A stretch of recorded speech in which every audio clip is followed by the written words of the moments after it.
Hello and welcome to Critically Drinking, where we strive to set a higher bar for conversation every single stream.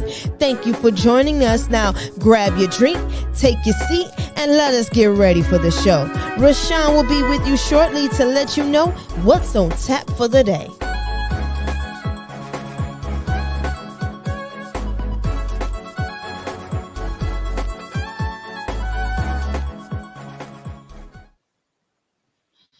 Good morning, good afternoon, and good evening, everybody. Welcome to Critically Drinking. Today we have a special guest. We have Miss Oshun. Miss Oshun Possible. How are you today? I am doing great. I am feeling great. Good. You know, it's been a long day, but at least it's been a day. Okay, I am feeling great right now. Glad to be That's here. good. We got Inya in the building, and again, glad to have you. We were having a brief chit chat before the stream started. It's always a pleasure to speak to Miss Oshun, known her by so many names, but that's one of the things I did want to ask you, and I want to start off with that. Doing one on working class time. Nice. Yeah, Greg, I'm trying to vary my time. I'm trying to vary my time. Got something in the day where I prefer to stream, something at night for the rest of y'all's. And hello, good to see you again. Hello. But I did want to ask about that.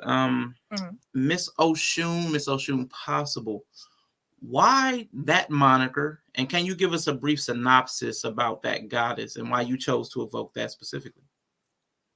Well, it's interesting because, my actual name that my father gave me is Lola, and Lola is a very popular name in West Africa that's often associated with the goddess Oshun. With me coming into that knowledge, right? I came into that knowledge during my walk through the West African systems in terms of the spiritual systems. And I was given the name Oshun. And my ex used to say, Miss Oshun.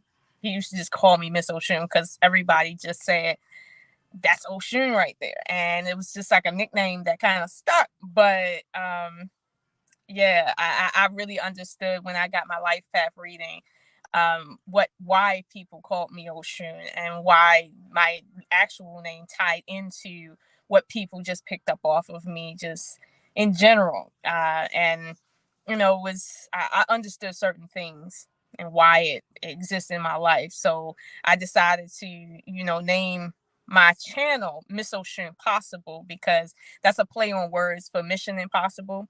I really do. I like it. Okay. I felt that, bringing Oshun to the world is a mission impossible. When you think about the ancient stories about Oshun, it was a mission impossible situation. So I felt that the name Miss Oshun Possible, as in she is possible in the world, because she made it possible for the world to be here in the story. So that's where that name kind of got stuck on me at, and I really just kind of ran with it. And now people they think that's my legal name, some people, but no, it's not my legal name.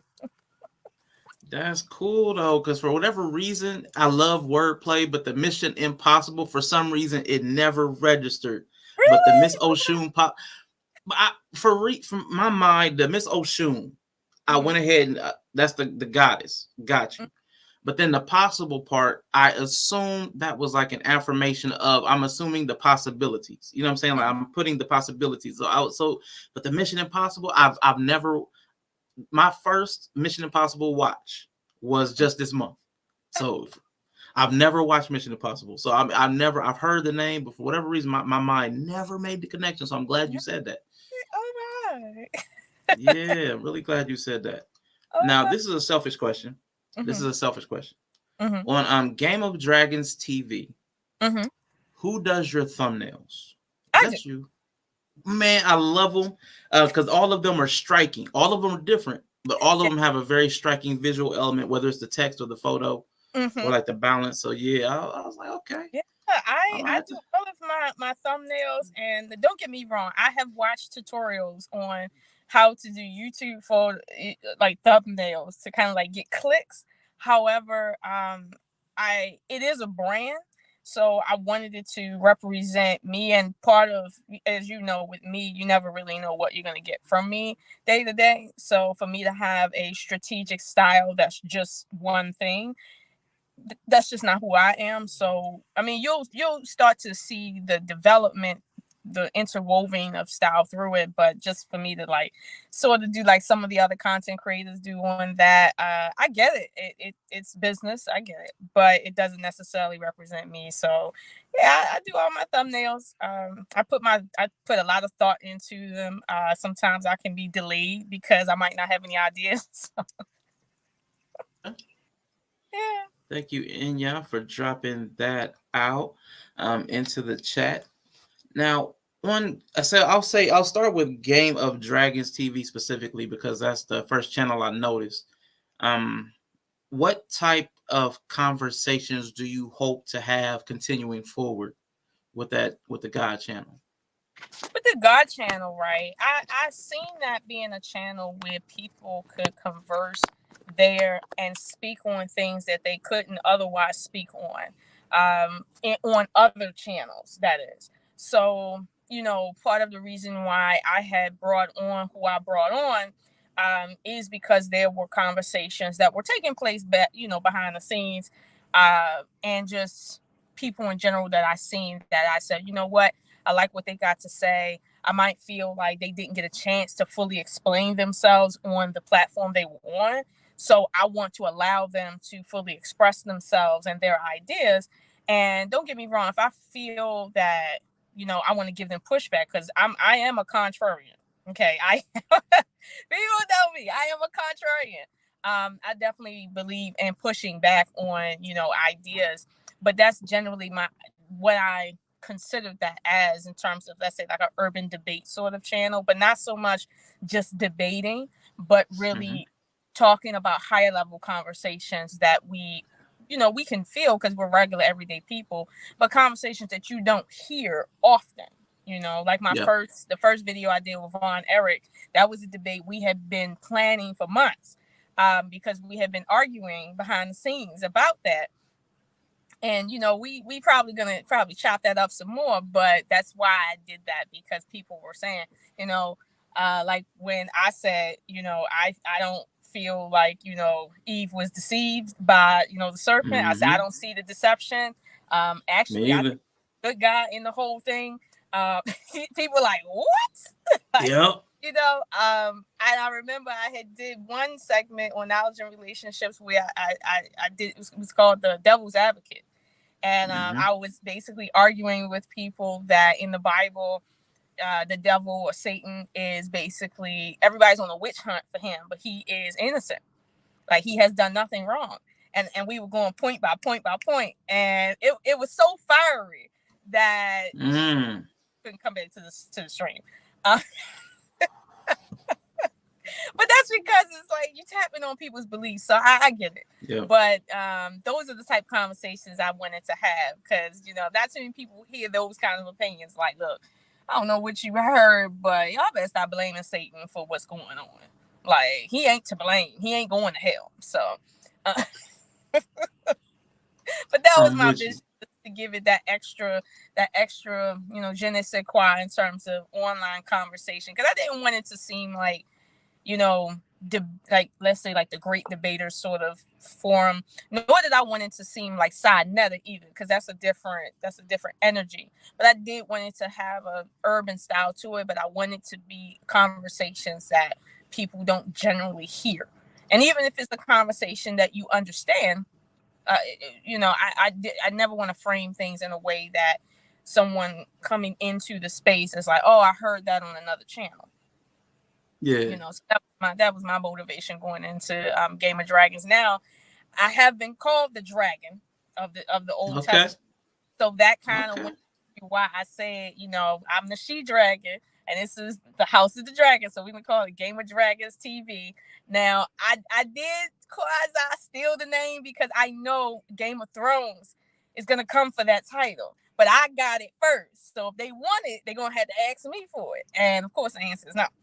But, you know, I did that on purpose because I know they're coming.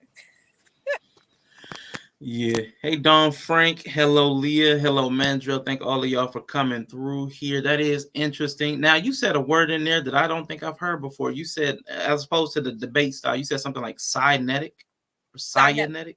Cynetic, like on Cynetic TV, where you had the you know, the philosophical debates, but they had an urban feel to it, but it was highly religiousized, highly philosophical. This is where I understood the term pseudo scholar. That's the first time I heard that term on that network. And I can't say I appreciate that because it kind of diminishes research to even call people pseudo. But I get it, you know. But no, I respect what they're doing over there. But I wanted something that was a bit different, especially that matched my personality type. Yeah, I think it's going to be good. I think it's going to be really good. Apex in the building, man. Appreciate you for coming through. Back to, I know you explained why you went with the Game of Dragons. Dragon is a powerful name, but then the acronym God. People are going to pick up on the God too. Like that's a lot of powerful imagery right there. Yeah. Now, like you, I like the acronym because I like triggering people to a degree. I do. And that's not just towards the Christian community, mind you, okay? Like, that's not it. But I like when people say, you know, they look at it and say, why are you saying that, right? And then they have to listen. And I know what they're looking for. But, I mean, eventually they may find it. But generally speaking, yeah, like, the word God represents something to you. But when you look at it, it's an actual acronym.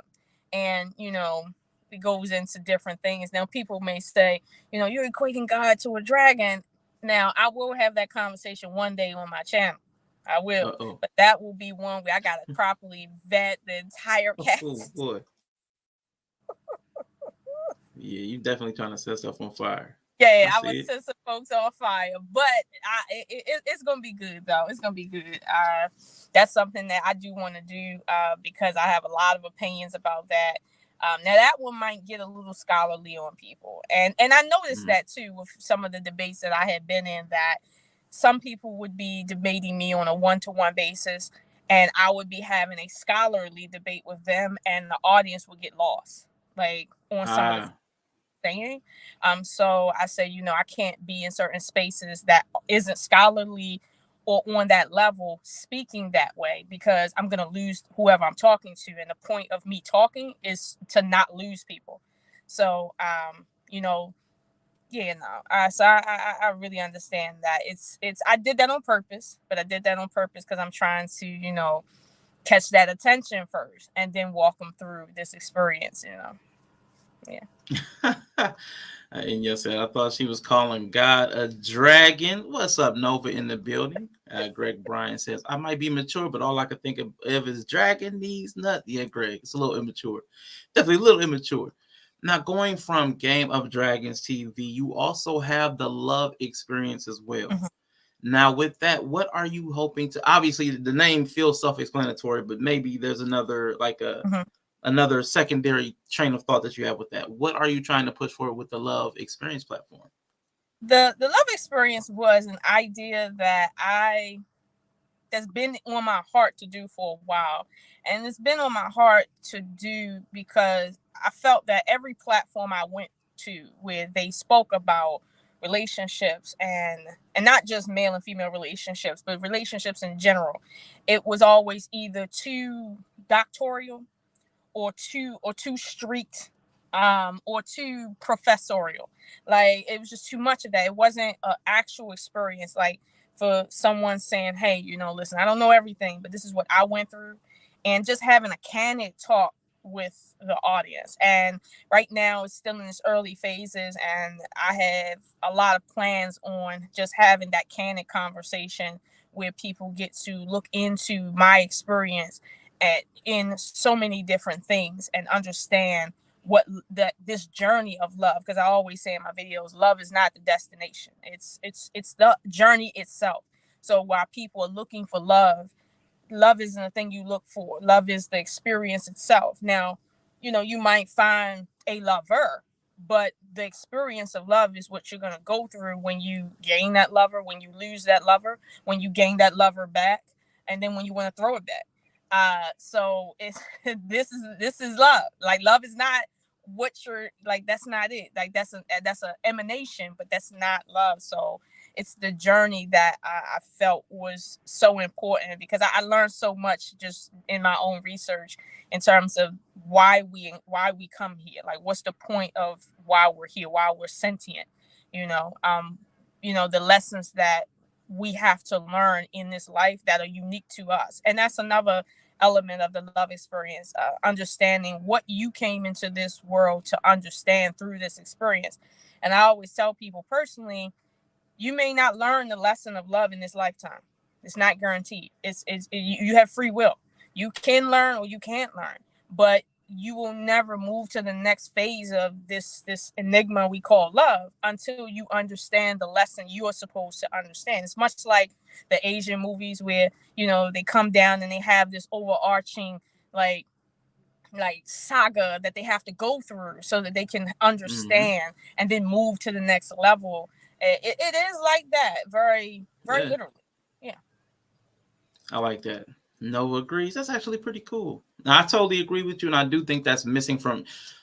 I think we're all starting to notice that that's missing from a lot of the relationship conversations. That, like, the lived experience, people are trying to remove it, so it removes judgment, but it also removes any effectiveness, because people can't really relate to it when you're like a lot of broad generalizations that don't have any. Like, how can you make this practical for me? And love is something you really need to walk somebody through your experience for any practical knowledge to come from it. Correct. So I think that'll be really great. Now we have a random comments. We talking about love, the love experience. So do you believe in reincarnation? Came out of the blue with that one. I'll say this when it comes to reincarnation. I think there's enough precedent for that to be true. I think it's enough precedent, but whether or not we believe in it, it's like, if you have to, and this is just my opinion, if you have to believe that a thing is true, you don't have any evidence that it is true. It's in the realm of, it could be a lie, could be the truth, you don't know. But within our own intuition, we know what we experience in our life, and we know, if we're paying attention enough, whether or not we've been here before, or whether or not this is our first incarnation. Like I think I was on the Black Files channel, and I had referenced about deja vu, and I expressed that my deja vus are extreme, and I can count how many times I've been in a particular deja vu. Like, and it lasts for long periods of time. Like, some people, it lasts for like a couple seconds. I can remember things that's out of place, and like, it's really weird with me. So, do I believe in reincarnation? No, I don't believe in reincarnation, but I do think there's enough precedent for it. However, I don't believe, let's suppose it's true, I don't believe we're supposed to really know.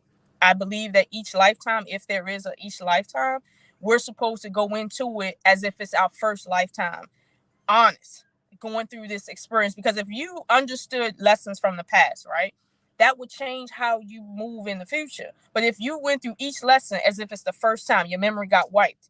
When you did overcome, that's a thorough overcoming. So you would legitimately be able to go on to the next life or the next phase or saga, whatever, because who knows, when we, expire here, that might be life. This might be death. We don't know. But all we know is it could be the truth. But as long as we're in this space right here, where we're earnestly living this life to the best of our ability, that seems to be what's important. Not so much whether or not this is the second or third lifetime, but whether or not it's the first lifetime we live correctly. So that's my take on it. And of course, I could be wrong, but that's my take. I get you. There is a lot that we just don't understand, but I like what you said. I've never heard anybody that has a more pronounced experience of deja vu. So that's interesting. I don't know what that would be like, but that also would sound, I feel like it would be unsettling. You know what I'm saying? I think that would be unsettling. Yeah. Feels like you're in a time loop. Yeah. Yeah. Whole time. Reincarnation is real. Yep. According to Nova. Yeah. Okay, Nova. What you know about reincarnation? You're gonna hit me in the Discord. Next, I wanted to ask before we get into the topic, the last couple of questions are going to be about your books. You currently have 3 books on Amazon. The links are all in the description, folks. Tell us about those books and why you chose to create those. I'll say the first book that I published with was Oshun and Ogun's Forest. And that book actually came about because I was teaching my son about the Orisha system, right? And he liked learning about them as he liked learning about all superheroes. But he liked to learn about them in vivid color. He didn't just want a story told to him, or pataki is what they consider it. He wanted a whole story. So I said, you know what? Let me create a book for him. But then I had him telling me what to put in the book. And so at some point, I had brought the book to a producer and I said, hey, I think it might be a good idea to publish this because it would be nice to have it in a book form for kids, because there were no books like that for children. There was a book called Obatala's Daughter, but that was it. And it had, the colors were kind of muted and it looked like it was for girls, and I had a son. So I said, I think this would be a good idea. And the producer said, no, it's not a good idea. People don't buy books. Yeah. And the producer did not want to produce the book. So after I continued on with the project and he checked back with me, he seen how it was looking. That's when he decided, you know what, I think I can help you out with that. And so he started giving me pointers and we started going over the book in terms of editing. Hey, Intellectual Soapbox. He started going over that. And I was like, I just wanted to get the book out there, right? Because I felt like it was me in the book. I was writing to a degree about myself, but my son was the orchestrator. And at the time, he could have been like maybe 9 or 10. He could have been like 9 or 10 years old. And it came together real nicely and I published it. But then once I published it, some children was getting a hold of it and I was signing autograph books and I was sending books, autograph books. And it inspired me to, make the second book. And then the third book,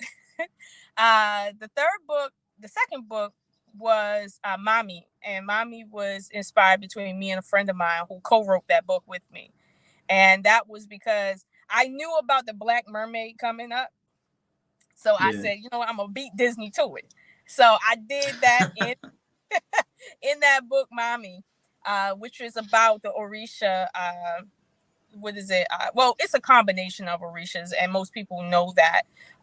But Mami Wata is a ancient water deity in West Africa, but most people attribute her to what's called Yemoja, which is the mother goddess or whatever in the Orisha pantheon.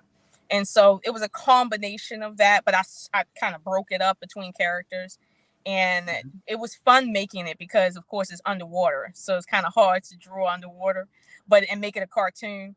But I had fun making the cartoon, and I never thought I would be a cartoonist. I told myself when I was young, I'm never going to be a cartoonist. And now here I am making books about cartoons.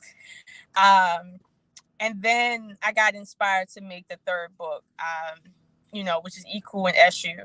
And Iku and Eshu it's an ancient story that it's extremely high level information in terms of spirituality. But I felt that it would be best understood by children if it was in color and it was characters versus concepts. For instance, Iku, it represents death. You understand?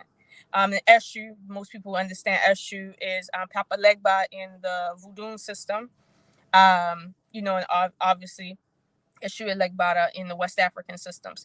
So these characters, play into each other in that way. And if you don't know the systems, it can seem like, okay, what is this? But once you start learning, you start realizing that, yes, there's a whole plethora of books that are not being written for children that should be written so they can further understand these concepts versus hearing about them in an adult way. Right now, I'm working on a fourth book, but it's really going to be an internet book telling the story of Osiris and his wife Isis, or Osea and Oset. I am also working on a animated series, which is Finding Osea. But that one was basically telling the story of this, this deity and his sister wife in a way that children can understand it. Now, granted, I had to take out some of the vivid imagery that goes along with that story because it's children. But I had to do it in a way whereas I didn't lose the essence of the story, because that story is over 2,000 years old. So it was hard, but that was my motivation with those books, bringing that vivid story to children in a way they can understand. Because if my son can understand it, and he don't got much time on his hands, I know other kids can understand. That's what's up. And the last one about that, because you are an artist, and you write, and I find you to be a dynamic speaker. But where do you feel you are out of those three? And if there's something else, where do you feel you are most talented? And then out of those, where are you most passionate? Because I know sometimes those aren't aligned. I am most passionate in my art, because as much as I might not be the most graphic writer, right? Because I've been to college for art and I went through writing courses for film. I don't feel that that's my strongest point, even though some people have said that.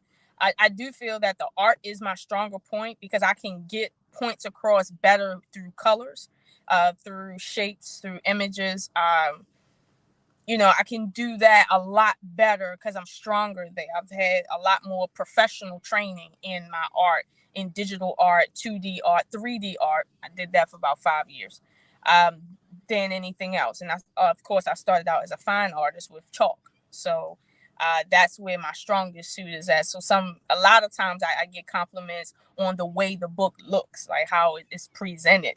And I do appreciate that, but I would say that's where my strongest point is at. Okay, well, I appreciate those answers. Get to know Lola, Miss Oshun, Possible, a little bit better, so everybody has those answers. Again, the links to 2 of her YouTube channels are in the description, as well as all 3 books, so check that out. Just so you guys know what's on tap for today, give me a second. On tap for today is we're going to talk about if men have become so respectful that they no longer garner respect. So I do have a few clips I'm going to play. The first couple are really short, and then there's another one from a psychologist or psychiatrist that I listen to quite a bit on YouTube, and we're going to break that down. So us and Lola. So the first clip should be about where's it at? 37 seconds. 37 seconds. So give me a second. Hopefully this works. Back in the days, most of the time, you would wait for someone to make the first move. It might be on the first date, it might be the third date, whatever. It could be the man, it could be the woman. But now, all my friends have noticed that the man has stopped making the first move. All my girlfriends are like, they're waiting. It's the third date, fourth date, a week later. He hasn't gone in for the kiss. He doesn't do any touching or anything. And I've asked my dude friends that are single, and they were like, you don't know where a woman's gonna go with that story anymore. I ain't touching nobody. And it sucks because the Me Too movement is so strong and so powerful for the people that need it, but it shouldn't ruin the maturity that we should have within intimacy and relationships. All right, so that is the first clip that I wanted to bring to the space, and I wanted to ask you, first off, just general impressions. What are your just first general impressions when you hear that kind of conversation, good or bad? I feel like that's bad. Yeah. I get the sense that this is where we have devolved to. Yeah, very much devolving, because there was a time in the world, especially in America, where romance was it was a thing. It was an energy. And the 60s and the 70s was the height of that. In the 80s, we got into a different type of romance with the retro music or whatever. But it's like that it just screams we've devolved into a culture where everyone is afraid for their legal standing, that they're not willing to just be human and just relax because they don't know if someone is going to report them for something that isn't true, or make a statement that is going to cost them their life, meaning okay, and I know a lot of people put this on women, but it goes for men too. If anybody, male or female, makes a statement about you, right, to the courts, it doesn't matter whether you're guilty or not. You're in the system, period, and you're gonna go through the ringer, whether or not they come to the realization that it's all false. But you're gonna go through that, and it's nothing illegal about someone lying on you in court. That happened to me. Happened to me several times. And obviously I'm a woman, so people might say, well, it was different for you. It was not. I was facing jail time one time. I mean, other times it was just like my life was being turned upside down. So I do understand why people feel like I'd rather protect myself than make myself vulnerable to something that I can't come back from. But thanks to the Me Too movement that went too far, thanks to all these other movements that went too far, this is where we're at. And you can't tell them now that they went too far because they don't feel that they went far enough. Meanwhile, regular people are sitting here like this lady asking the question, we're on several dates and there's no romance, and you're just kind of like a lump on the log because you want me to essentially be the aggressor, but yet you don't want me to be the aggressor because I'm the woman, and I want you to be the aggressor, but I don't know about you. So as soon as you try just a little bit too hard, I'm gonna scream something else. We're in a bad situation. Yeah, I definitely agree with you. But one thing I will push back on this one, my one thought to the contrary is, do you think that this also kind of weeds out some of the more passive or less assertive men? As far as, because I mean, some guys are never going to stop trying. Some guys are just never going to stop trying. So as far as people looking for certain dispositions and temperaments, then do you think that weeds out some of that? To a degree, yeah, just to a degree. I had one guy feel the need to, forcibly give me a kiss after the first date.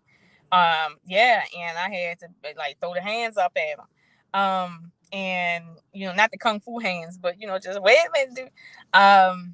And it wasn't scary, but I didn't like it. And he was bold too. But so it's people like him out there. But generally speaking, that's why I said to a degree, yes, it's going to cause people to either be really bold or not. Yeah. Cause I know some men are kind of put off by like the label of being a creep and a weirdo. So I know a lot of guys are kind of pulling back. But then the opposite is also true. Like, what a closed mouth doesn't get fed. You know what I'm saying? So if you're not making the move, no moves may be made. So it's like, it's really, like you said, a really tough position because what are you supposed to do at that point? So it's really weird. And I know you can't speak for all women of all the dispositions and temperaments, but I'm going to ask you one of those unfair questions. What is a mature expectation of men and making romantic and sexual interest known? Okay. A mature expectation is to expect the guy to basically pace himself in terms of what he feels comfortable with and what he can intuit that the woman feels comfortable with. So there's like, I don't want to call it like tutorials, right? But there's like informational videos that will like kind of walk guys through, because I watched a few of them, walk guys through what's appropriate touching, right? Like the difference between a hand at the top of the back versus a hand at the waist versus around the waist. Different things like that, and the signals that it sends, and when it's too much, when it's not. I've seen that, and I mean, to a degree, I agree. There's a lot of people that could go through charm school, like if you want to call it that. Same thing with women. But I would say women tend to just feel like they know how to do everything because they're women, so they don't really feel like go through all that just to know what they need to do on a date. But nowadays, I'm gonna be honest with you, the younger women, they need a lesson in dating too. There's certain basic stuff that people they're not quite grasping, because this generation is so inundated with information that they don't know how to not be in a digital way. Like, it's kind of weird. And so strange things, like if you're on the phone with somebody and let's say you're a woman and you have children, and the guy you're talking to doesn't have children, well, he's not used to he's not used to people having to deal with children and be on the phone too. So it's just proper phone etiquette, right? If you need to talk to your children, say, excuse me, give me a second, put the phone on mute, then yell at your kids, then come back calm. But you don't just cut cross him to yell at your kids. Like, you wouldn't do that at work. So why are you doing that to him? Little stuff like that. Like when you're at the table, your phone really shouldn't be out. If you have to answer a call, it better be an emergency, like, because you're sending messages to people when, even though you're not, saying it. It's just basic stuff like that. When I was growing up, you couldn't put elbows on the table, let alone a phone. Yeah. My mother would slap you on some elbow stuff. Like, I don't understand, but I try to keep that with my children. But I do understand that even they have been inundated to a degree with the way this society is. But I raised them the way I was raised. So I think they got a little fighting chance. But but then that begs the question, though, really quickly. If you're raising them in a way that the society is not teaching people to be, then won't they they'll stand out. And that may not always, like, fitting out or not, not fitting in is not always a good thing. So that's right. That's like a double-edged sword. They'll have like etiquette. Right. It is a double-edged sword, and it does make them feel a little alienated. My youngest son especially, he feels alienated. My older two, they don't feel alienated, but they're aware of how different they were raised than from kids that are their age. My parents were raised by their grandparents, so my parents were a little older in their mindset. So my children kind of come up different, but to be honest with you, it serves as a protector as well from them, because they're used to a certain lifestyle. So they're not as easily going to accept certain other things. Because I'm gonna be honest with you, if my son invited a girl over and we at the table, round table, and her phone get the going off and she get the snapping pictures, don't come back. Just don't come back. That's all I'm saying. Just don't come back. At what age would you still be intervening in his love life? Would you be? I mean, you said, like, I don't know the age of your oldest child, but like at 16, would you be saying don't have her come back? Or would you be saying it's like if he's over for family dinner and he's 24, would you still be saying that? Like, how far would you interject your opinion into your son's love life? My oldest son is 22, and my daughter should be 25 this year, if I'm not mistaken. Yep, she'll be 25. And at this stage in their life, like my daughter, you bring a man home 25 and over, and he don't know not to snap pictures of his food. Okay, at my house, my son, same thing. The little girl, if the girl come over and she do little stuff like take her fork, dip it inside my bowl, like little stuff like that. Like, these are growing pains, but I would have to tell him that there's rules out here, and not everything is going to be don't have her come back, but certain things that I know, like she come to my house with a bonnet on. Listen. Ooh, that ain't going to fly. I don't want her having my grandchildren. I don't care where she come from. Send her back. Send her back. You said send her back like a plate. Nah, this one ain't done yet. Right. And Greg, why do humans do anything possible to avoid a simple conversation? I know Lola touched on that a little bit. People are so used to the digital realm. It's hard to get people to contact each other in person anymore. It's really difficult. People are just afraid. And I do like what you said also, Greg. Be forthright and tell her your intentions up front. Give her plenty of chances to back out. I like it. And it's totally fine to make the first move, as long as you can take no for an answer. It's the dudes who can't take no for an answer that are the problem, in my opinion. I agree. Yahweh motherhood type beat. Okay, Nova, with the call back. Appreciate you. All right, my next question on that one is... No, not the next question on that one. It's on the next one. This one's about another 60 seconds, but it's pretty much on the same topic, but it's just another one. And I'm going to play that really quickly. She says, I was talking to a female friend, and she was telling me how lonely it is for her to be working with only men in her team because they all maintain a respectful distance from her as they don't want to come across as creeps, not realizing it's completely isolating. And I'm going to read some of the replies to this, but no, the men know it's isolating. They don't care. They don't want to jeopardize their jobs, their careers, their good names, or maybe not. Maybe they don't have a good name in the industry. Maybe they just don't have any type of name in the industry, and they don't want to be associated with bad things in whatever industry they're working with or working within. So they say, you know what, it's not worth the effort.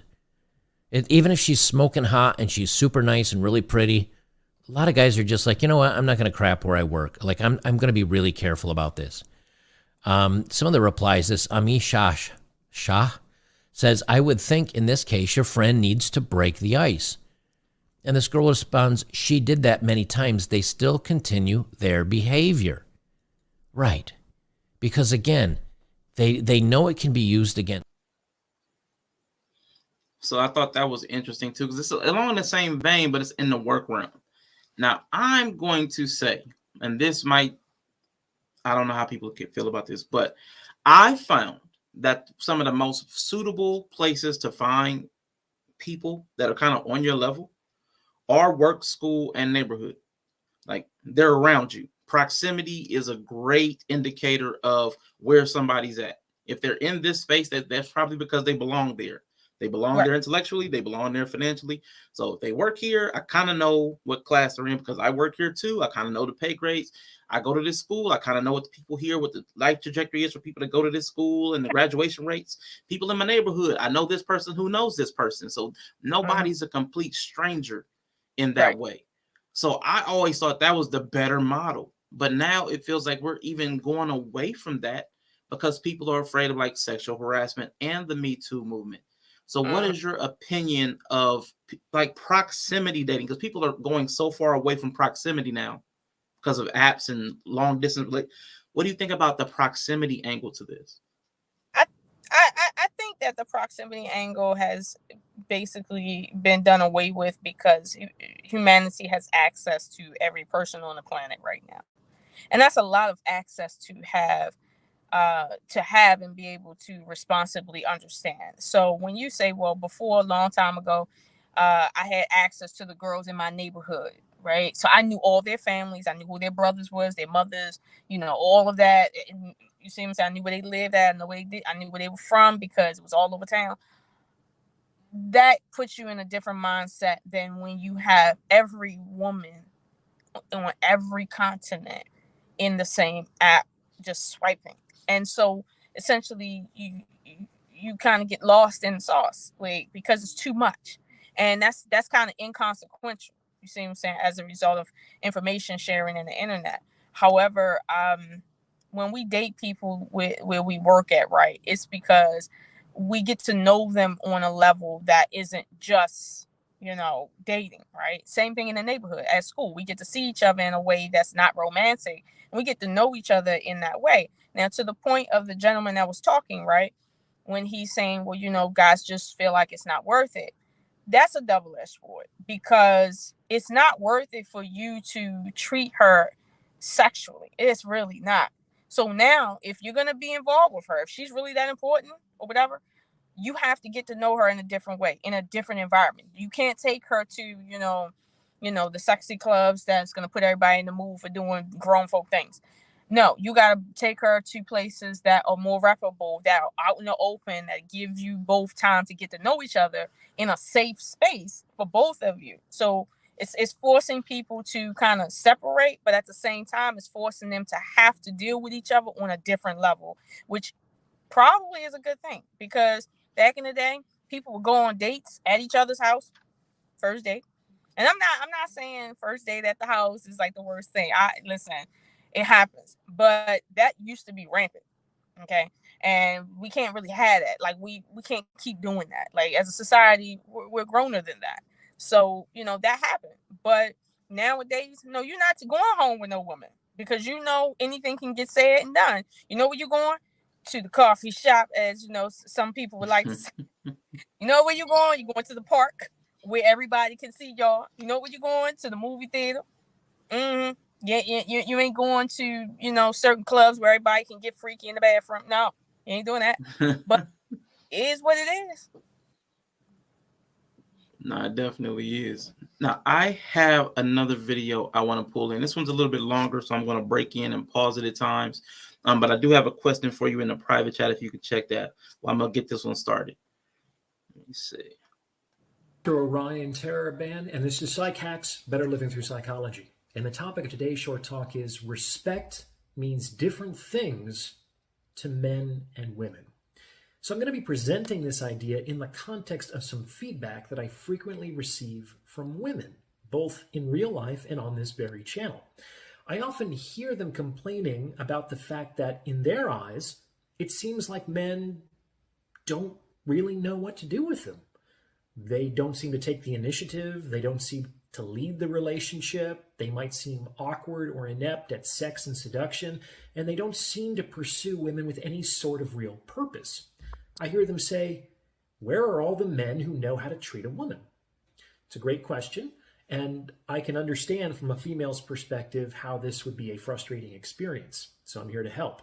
I've given it some thought, and this episode is what I've come up with. Now, before I explain why this phenomenon might exist, please remember to like this video and subscribe to the channel. It takes less than a second, costs you nothing.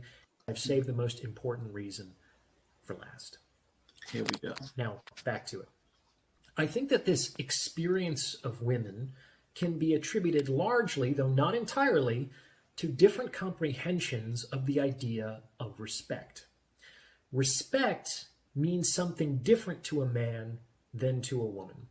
And this is something that we haven't really appreciated as a culture because it may create unintended consequences, such as the ones that we're discussing, when you tell men to respect women. This is something we drill into boys from a very young age. You have to respect women. You have to respect women. But respect might mean different things to men than it does to women. Just real quick before he continues on.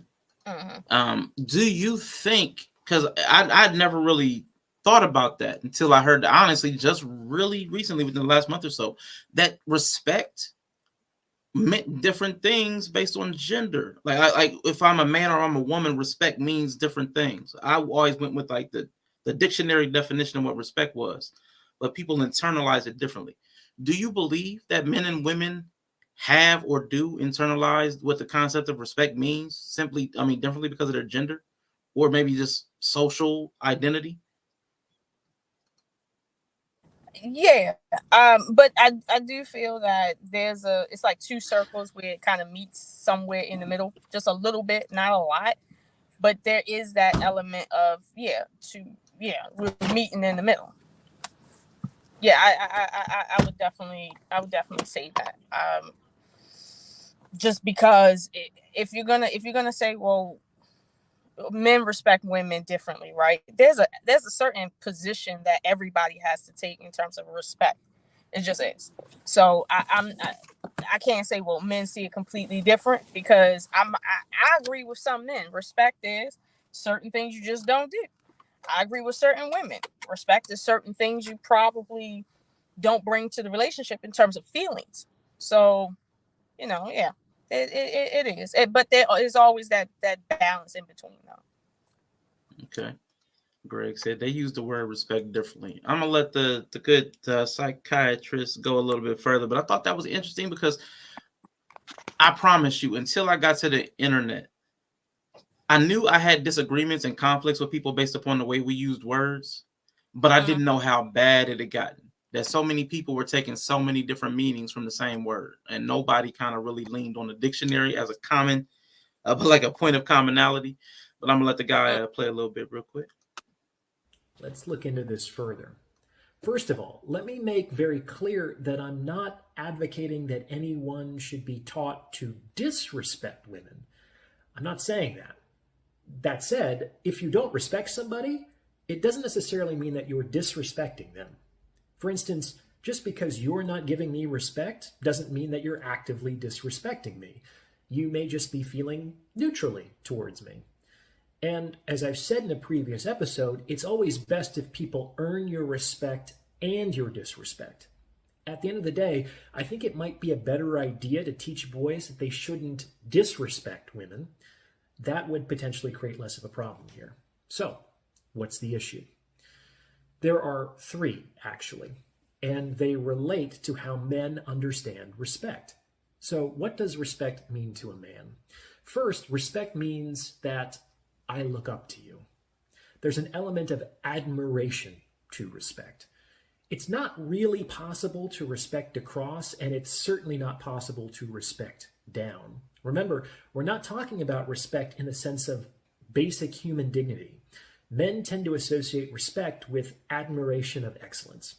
So when a man respects a woman, he puts her on a pedestal.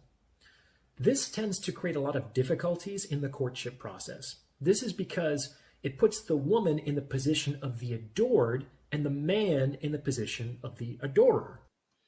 I'm gonna pause it real quick. Now I know you driving, but he's talking about men use respect because there's an admiration there, like an esteem, as far as when we use the word respect, and it causes problems because it pedestalizes the woman.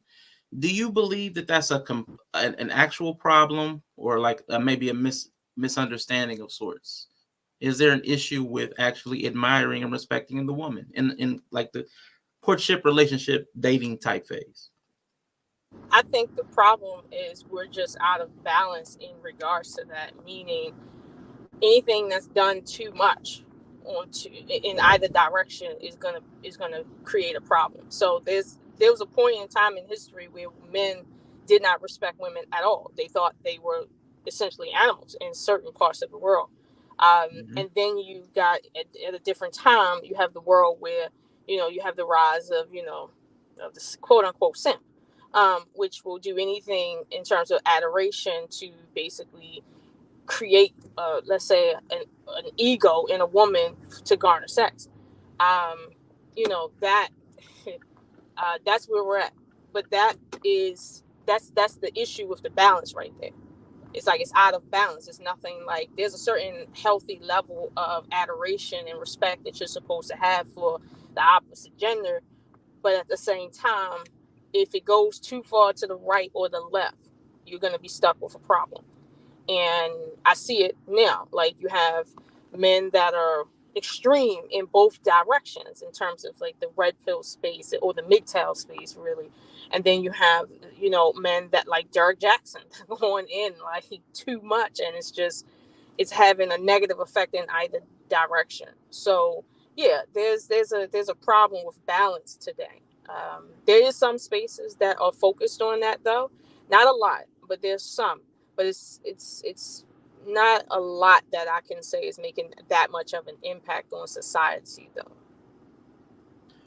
What do you think then? If it's a problem of balance, like where do you think this is? Like where are we getting out of balance at? Like where are we? Because I know like everybody talked about the simp.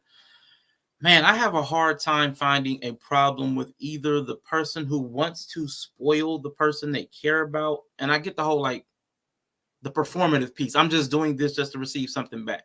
But if I really enjoy you as a human being and I want to dote on you, I want to love on you, I'm that kind of person. I don't see anything wrong with that. But I think we also need to find out people who can receive that. Everybody can't receive love in the exact same way. So, but where do you think we're most missing the mark when it comes to this balance thing that you spoke of? Well, as adults, we're living out our childhood, essentially. Whatever holes, gaps that was left in our childhood, that's what we're living out. That's the questions we're still trying to answer as adults. And that right there is where we learn balance at. So, when you're a child, if you grew up with siblings, right? Or even cousins, because in my book, cousins are siblings, just from a genetic standpoint. But if you grew up with cousins, right, you learned group understandings in terms of psychology, in terms of survival. If you grew up by yourself, a single child, right, there's certain things that you're going to learn that those other children may not, and vice versa. So you're talking about an extreme balance on either side, right? So you got some kids that grow up, they have nothing to themselves because they had to share everything with 20 people. Then you have kids that grow up where they didn't have to share anything and they don't know what sharing is. So in both cases, you see how both those children will grow up to be a unlearned adult that don't know how to be in a relationship, because either they're greedy, or either they're too scarce mind to really function. So, this is when it starts, when we're kids, in terms of gaining that balance, because right now children are having a hard time just being kids. Like, you can't even put them in front of a TV without really basically, being a guard dog, just to preserve their innocence to a certain degree. So they can't really grow up balanced. They have to learn adult things, then they have to turn around and learn kid things. And I know my children had, when they were growing up, they had a tough time because they grew up where you don't address anybody that's not on your level by their name. You just don't.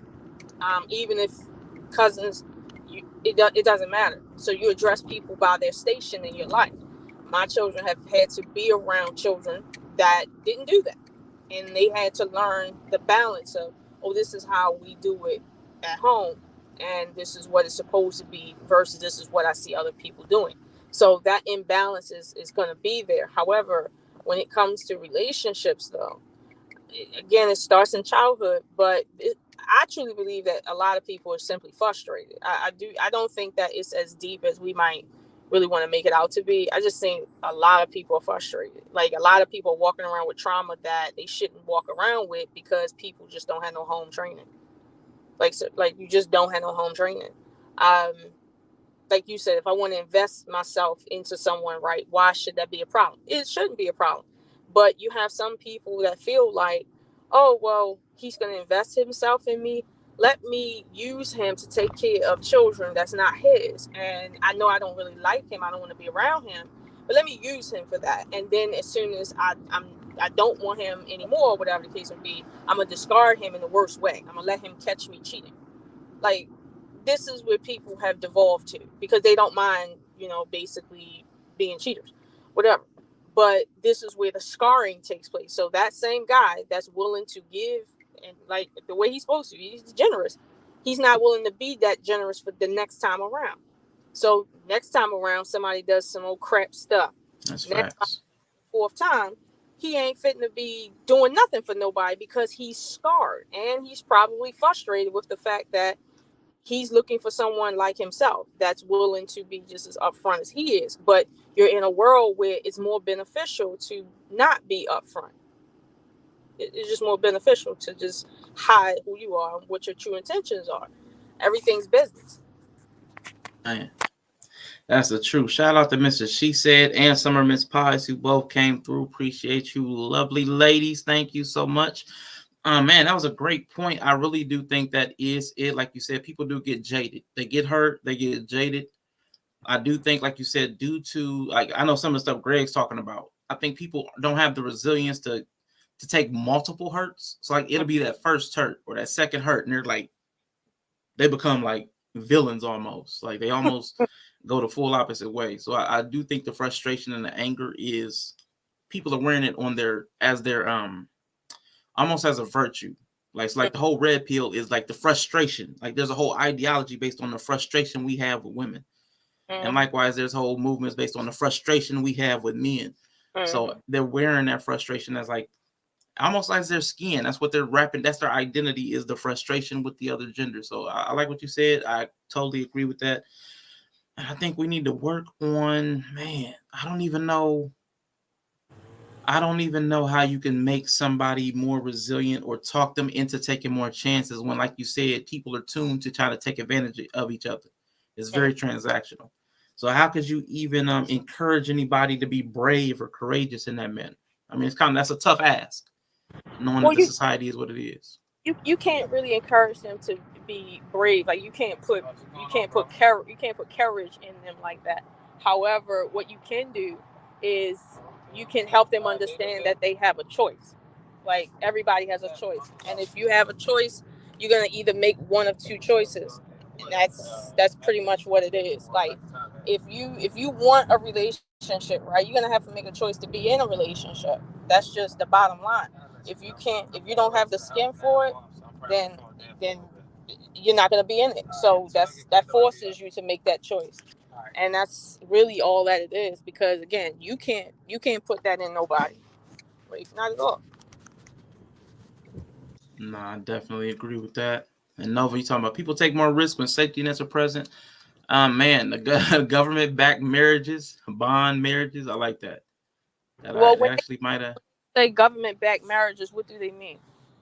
He's saying they should issue marriage bonds that pay an increasing amount of interest based on the number of years you're married, as an incentive to stay in marriages. Well, Yeah, like that one. I don't know if they're aware of it, but the Americas is the only continent where that's not quite the thing that the government indulges in. Meaning, if you go to, let's say, East Africa, places in the Orient, and some places in Asia, the government is paying people to get married, giving them lots of incentives to stay married in terms of monetary incentives. It's just the Americas that isn't quite caught up on that. In places in Europe, they're doing that right now. There's places, I know one group in Djibouti in Africa. They're paying men to get married to more than one woman. So it's like, that's the government is paying for dates now. Not even marriage. Okay. They're paying for dates between heterosexual couples. I seen a documentary on it and I was blown away. And I was like, I know Biden ain't gonna do nothing like that out here, but it's good to know somebody doing. Hey, man, I like it. They paying people to take people on dates. I like it. And you say Djibouti? Where do I need to go to? Djibouti. That's one of the countries. It's a very small country. Yeah, it's a very small country in Africa, and it's several others too that are doing that. But they're doing that because of the deficit in childbirth, obviously, the deficit in marriage, and just the deficit in revenue that they're not getting because people are not getting married. Thus, they're not paying taxes like married people. They're not starting businesses like married people do. They're single, and a lot of them are just in poverty by themselves. So the government is saying we need more money, so we have to invest in our people, and they see where that's a problem. So when when the person in the audience says, well, we need incentives. No, the government already 3 steps ahead of you on that. It's just the U.S. government that feels that they're not giving nobody an incentive. It doesn't matter who you are. Yeah, I don't think we're at the I don't think that the numbers. I don't think the population is the problem. So I don't think they're really worried about people having kids. Like, I don't think that's like they're not everybody. They don't want everybody just going out and having kids. So I think that's one of the reasons we don't incentivize that here. If they could target specific demographics to incentivize them, I think we would have that. But I don't think they want everybody having kids like that for sure. Yeah, they're not out here. They don't want everybody doing that. Yeah, we got enough people. There's some people they really want a cat. So yeah, but yeah, I'm with you. I'm gonna bring old guy back in and see what the number 2 is, hopefully.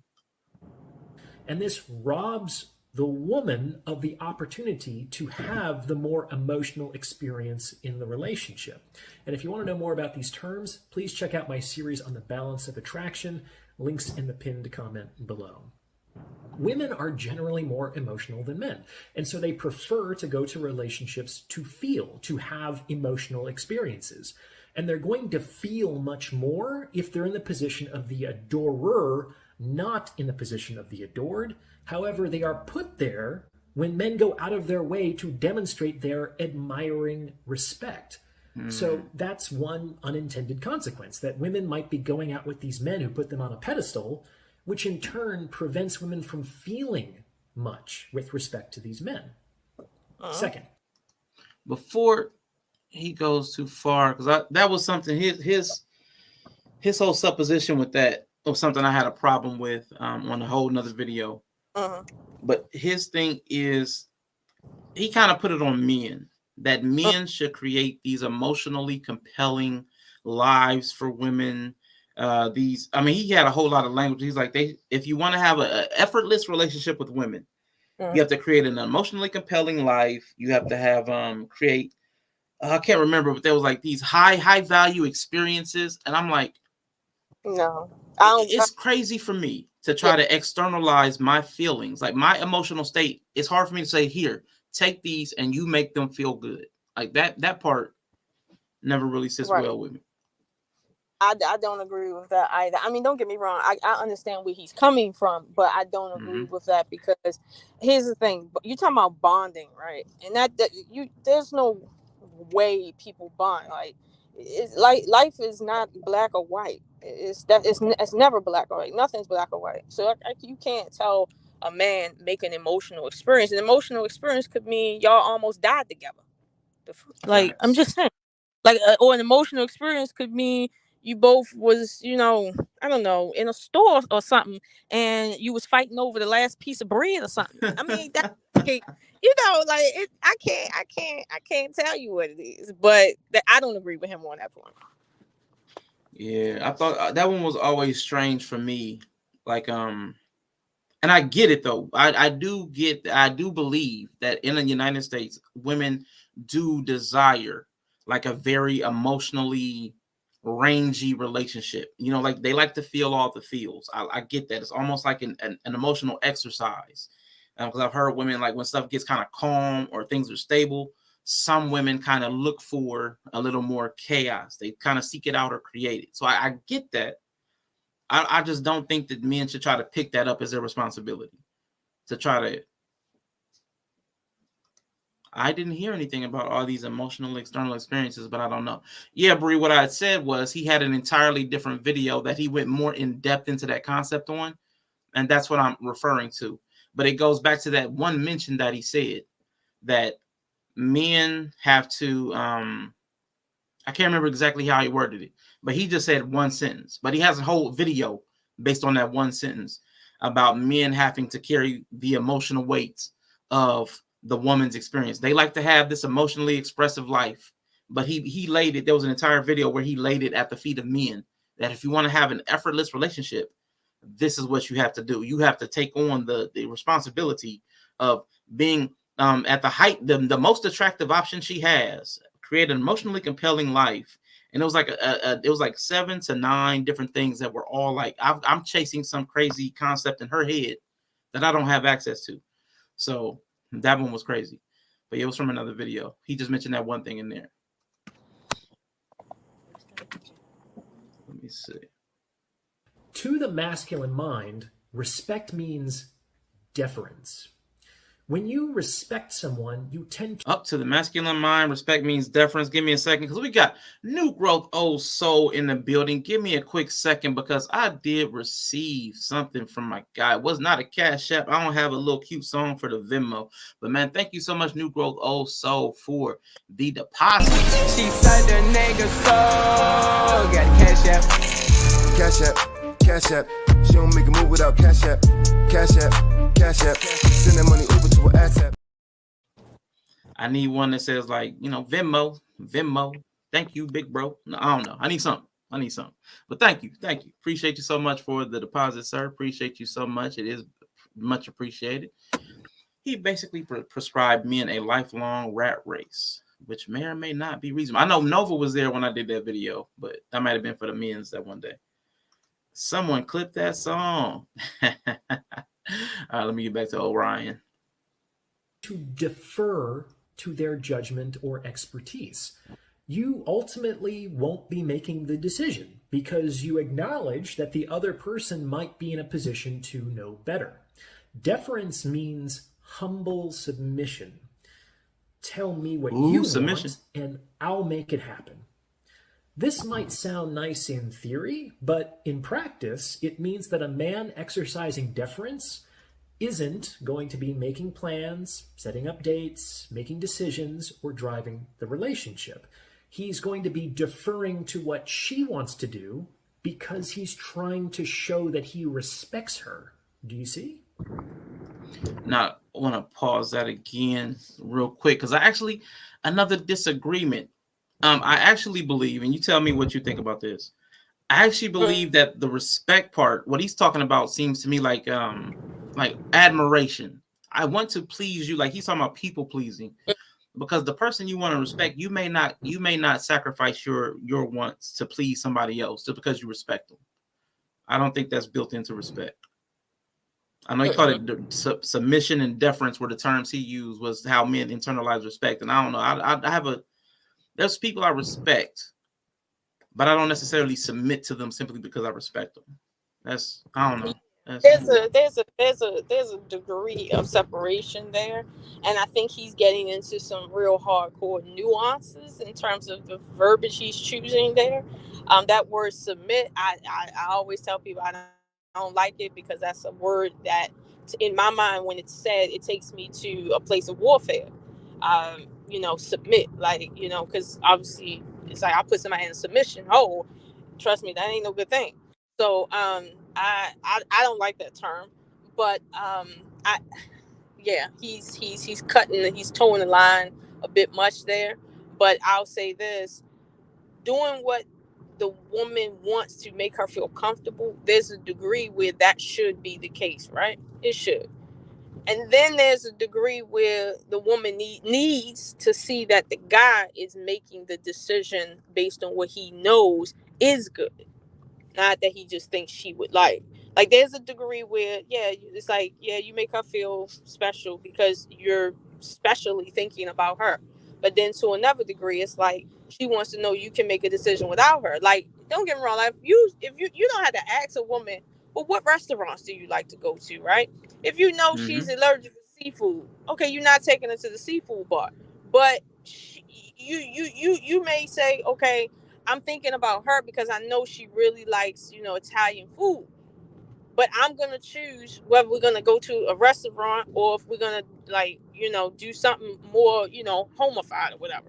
Like, that right there. It's like he's not leaving everything up to her. He's not saying, well, would you like to do it here or go there? Just tell me anything you want. It's like, no, he's thinking of her in terms of her uniqueness because he wants to impress her. Like, everybody wants to impress and be impressed. But he's not leaving everything up to her in that degree. There's some degree where he's taking on the responsibility of the man and saying, I'll decide, what's best for us. However, I will make it comfortable for you. And that comes into play when you learn how to balance life. And, we're all learning how to balance ourselves and then balance ourselves with other people, because I don't want no man personally that is just overdone by any and everything that comes out of my mouth. Like, I don't want that. I want a guy that will listen to what I got to say, right? And will consider what I got to say. But I also want a guy that can definitively make a decision based on what he knows, while being informed about my position just in general.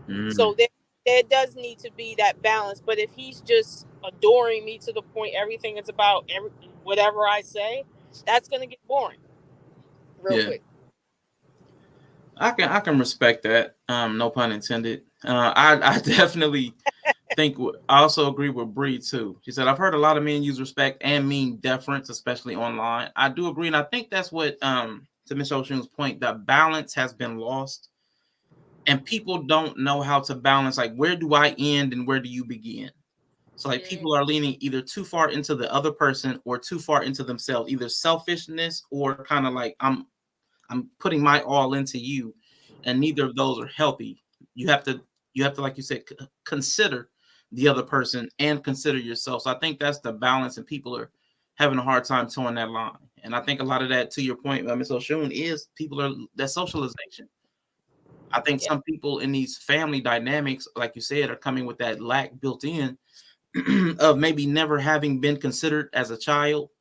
So they kind of give up their need for consideration as an adult in relationships, or people who are maybe like that only child syndrome where everybody doted on them and they got all the attention. They don't know how to relent and allow somebody else to be considered. So I agree with you. I like that. I like that. Let me bring old boy back in real quick. And the third thing, the final thing that's tricky with respect to the masculine mind, the thing that exerts an enormous influence on the phenomenon we're discussing here, is that it's very, very difficult for respect and sexuality to coexist at the same time. Think about it. In any situation where respect is socially expected, a graduation, a ceremony, a funeral, sex is completely inappropriate. Sexuality in these contexts would actually be disrespectful. Respect is not arousing.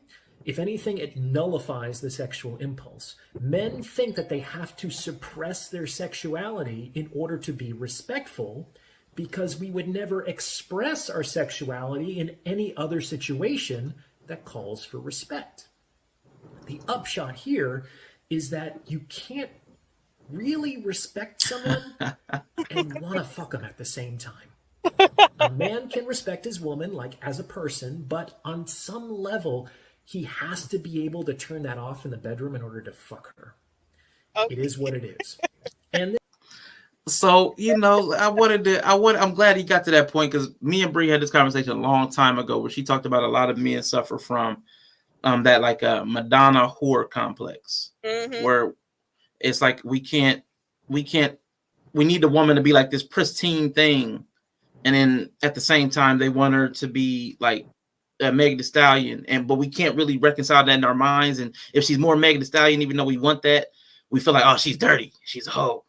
But then if she's more pristine, where she's boring. So like we have some kind of complex built up societally. I don't even know where it comes from, but I know I admit there's something in me that has that thing where respect impedes sexuality. So what are your thoughts on what he said? Well, okay. Let me say this first. As a human society, right, since the very beginning, we've been grappling with that point that you just made. Wanting our partners to be upstanding, while at the same time we want them to be,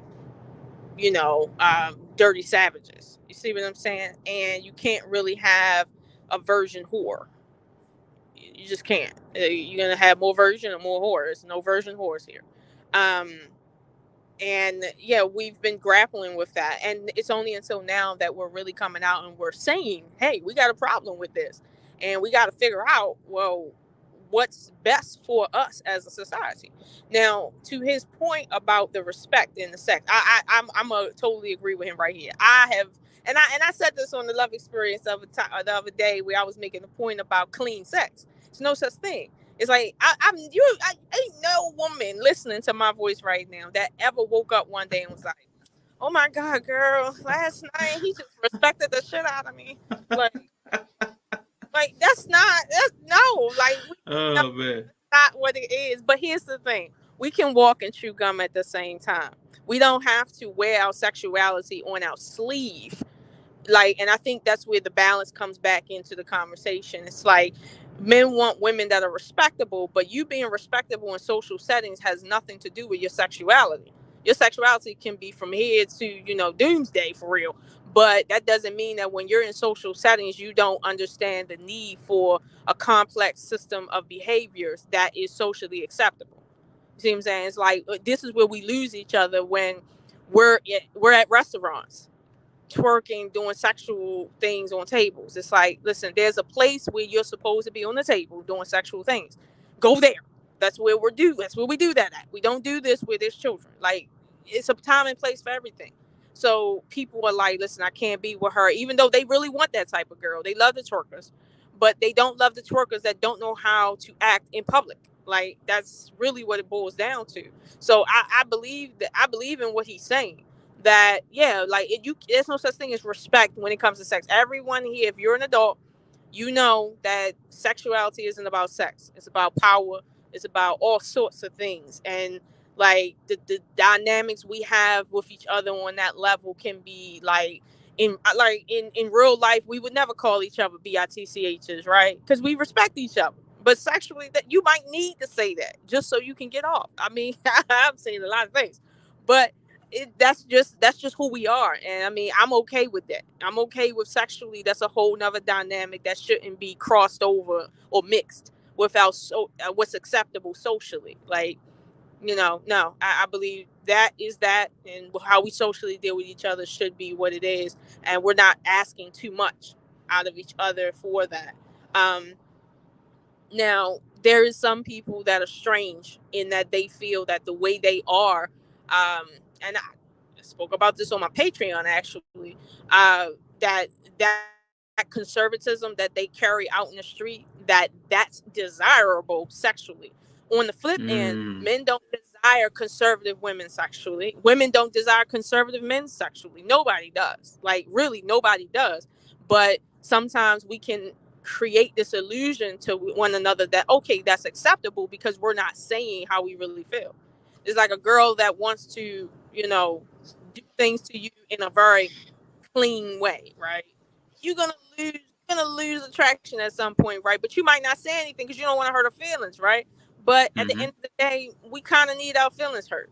We do, like, we don't know everything about sex just because we've had a lot of it. That's true.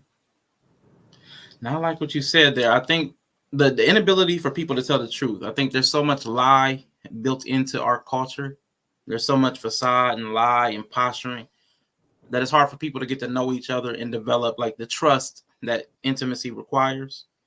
So even when people that are hypersexual, like you said, they're having a lot of sex, but they're not having the enjoyable type of sex that I think they probably could have, because they're all so irresponsible. I don't even understand. I mean, maybe like the sensations. I think people are enjoying a lot of sensations, but I don't think people are getting a lot of the mental and emotional connection. That part of sex and intimacy has been removed from the equation and they're settling for sensation, which, I mean, it's fine.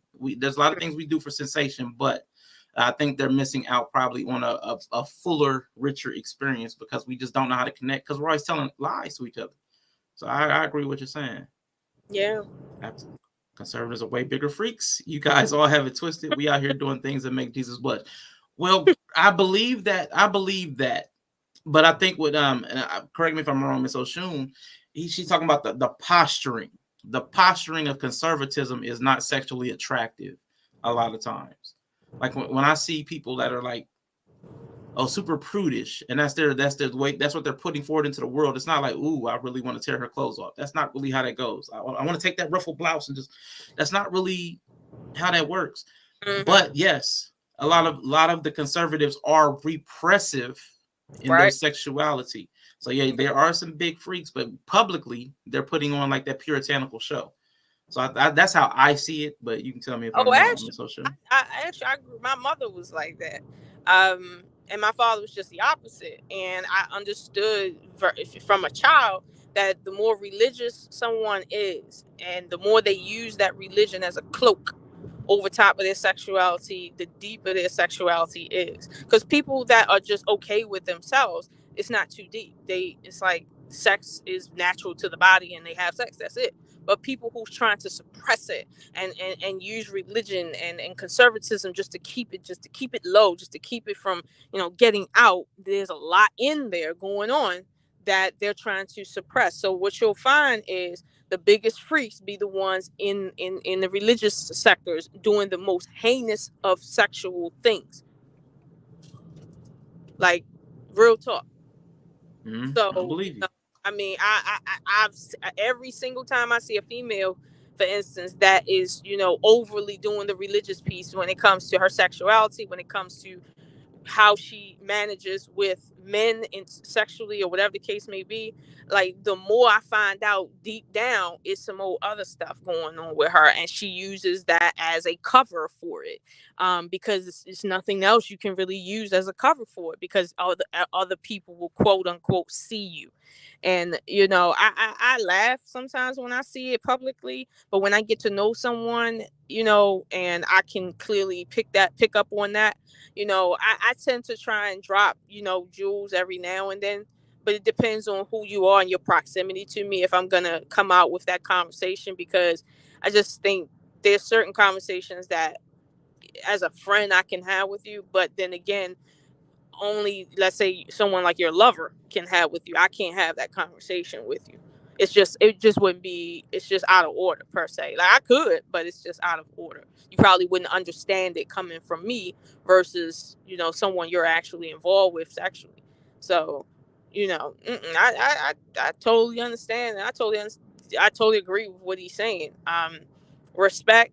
But I do want to point out that I think, as it pertains to men, they may be wondering, how do I show her I respect her while also, being a savage in my mind? which is what she want. But she don't want me to be a savage, everywhere. She only want me to be a savage in the bedroom. So, but that's where I want her. So how do I balance that? I'm gonna say this: you have to find another purpose for women in your life other than sex. Like, you have to find another purpose so you can see her in a different way. Because if every time you see her, you getting rock hard. I mean, no. You should be able to, see her in different lights and still feel like, okay, she's attractive, or she should stimulate you in other ways. It shouldn't just be like that. If you just sexually attracted to somebody, that's a problem. But I think that's where some of that issue might lie too. Whereas sex is the only thing on someone's mind. So yes, it's really hard trying to respect someone and still feel like that, because that's the only thing you really have at the end of the day. Yeah, that's the only way to connect. And the other thing I think, because you talking about balance earlier, I think that whole conservative, that whole conservative, but like privately, you a freak. I think that's a weird way that people find balance. Mm-hmm. Like, so it's like they're, like you said, they're super expressive sexually, but they're super conservative. That's a weird way that they find balance, like a teeter-totter. You know what I'm saying? Like, one end is really high, but the other end is really low, but that balances out the energy for them. But it's probably not the best way to go about balance. The best way to go about balance probably would be to be able to carry all of your energy around with you, but it doesn't have to be expressed, but to be able to carry all of your energy and not deny it and repress it. To me, I think that would probably be healthier. But again, I mean, whatever works for you, Greg, and you said your peoples, I'll let you figure it out. Let you figure that out. But I can respect a woman while you can respect the hell out of her, huh, Greg? I feel you. Great. I like Greg. Greg's got a very open and perspective. I've always enjoyed his perspective. Now let's finish up with Orion. Let me see how far we are in there. We got about a minute and a half left. Seems to be true from the woman's perspective as well. I mean, correct me if I'm wrong, but when a woman is sexually satisfied, I don't think her primary emotional experience is that of feeling respected. Like, whoa, oh, you respected the shit out of me last night. It's like, that's not typically how it works in the bedroom. This means that for men, respect and assertive masculine sexuality are at odds with each other. This might not be a problem for women when it affects men that they're not attracted to. In fact, it's probably a benefit to them. However, when it affects men that they are attracted to, it can leave them feeling confused, frustrated, and disappointed. A man showing respect will not also be showing sexual intent. The two are mutually exclusive in a man's mind.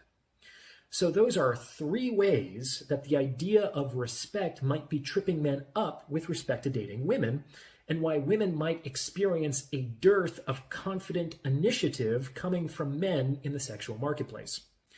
I think that a better word to use here might be consideration. Women want their feelings and their preferences to be taken into account. That's what you said.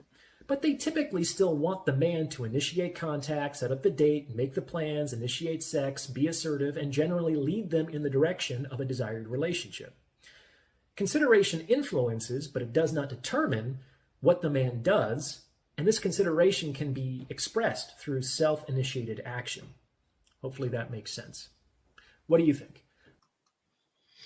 I thought that was an interesting what came to my mind while he was talking just now, and I think I know this is part of what is playing with me, because I'm hearing what Greg is saying, I'm not hearing. I'm reading what Greg is saying in the chat, because you can respect the woman and be sexual with her, but in your mind, what you're at that moment, you're not thinking respectfully. But I think where the blockage is, there's a respect for the idea of a woman in your head. Because you said something, Lola, about you said something, and it was something to that same effect. It just left me. But there's something about the projection of what a person, like you said, if you only think about a woman for sex, but some of us also project other attributes onto women. Like woman means something specific, and if there's if that symbolism, if that avatar means something specific, it's hard to also sexualize it if it's something that's like I'll say if it's matronly, if it's if it ties to something in your history, like a teacher, there's some things that desexualize the image of woman if you project that onto the person. Mm-hmm. That's what was going through my head when that was going on. I got you. I mean, it's a hard concept to put into a box. I'm not even gonna say it's easy. Like, well, if you just had something, but I will say that, right now I've heard both sides of it. I've heard men that's like, listen, I respect women, but I just wanna F them.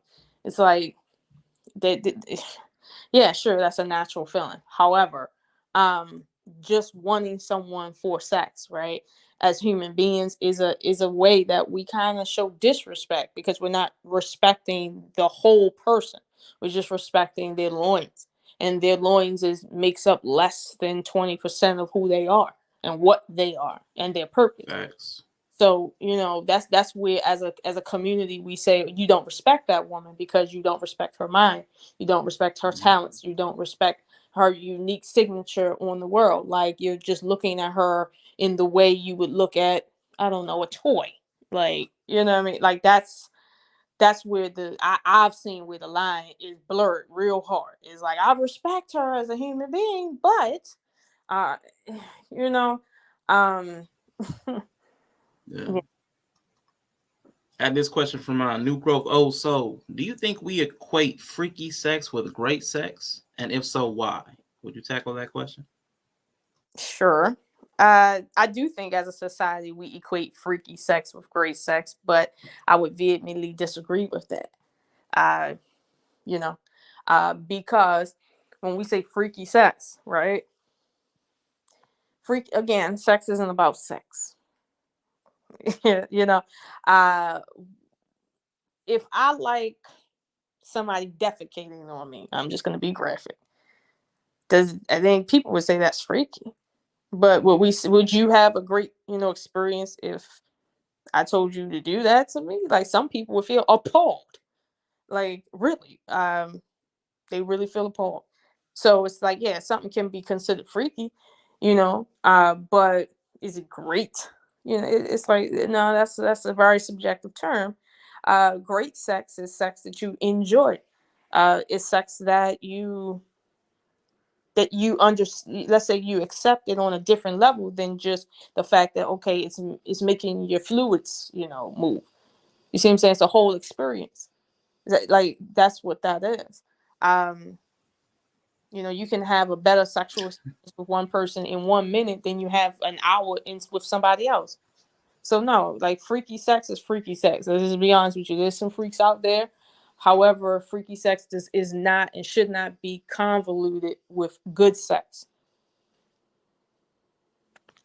I definitely agree with you, New Growth. Hopefully that answered your question because I totally agree with Lola. I think it is the subjective experience because because some people would really prefer just having, because you said something about that eye contact missionary, that heavy eye contact missionary. Somebody would just really, that would be really great sex and they would feel so connected to. And I felt that you saw me, like you saw who I was. I just saw the way you looked in my eyes, and somebody was that was just the greatest night of their life. But somebody else would be like, oh my God. So I'm with you. It definitely is subjective. Great answers. Thanks.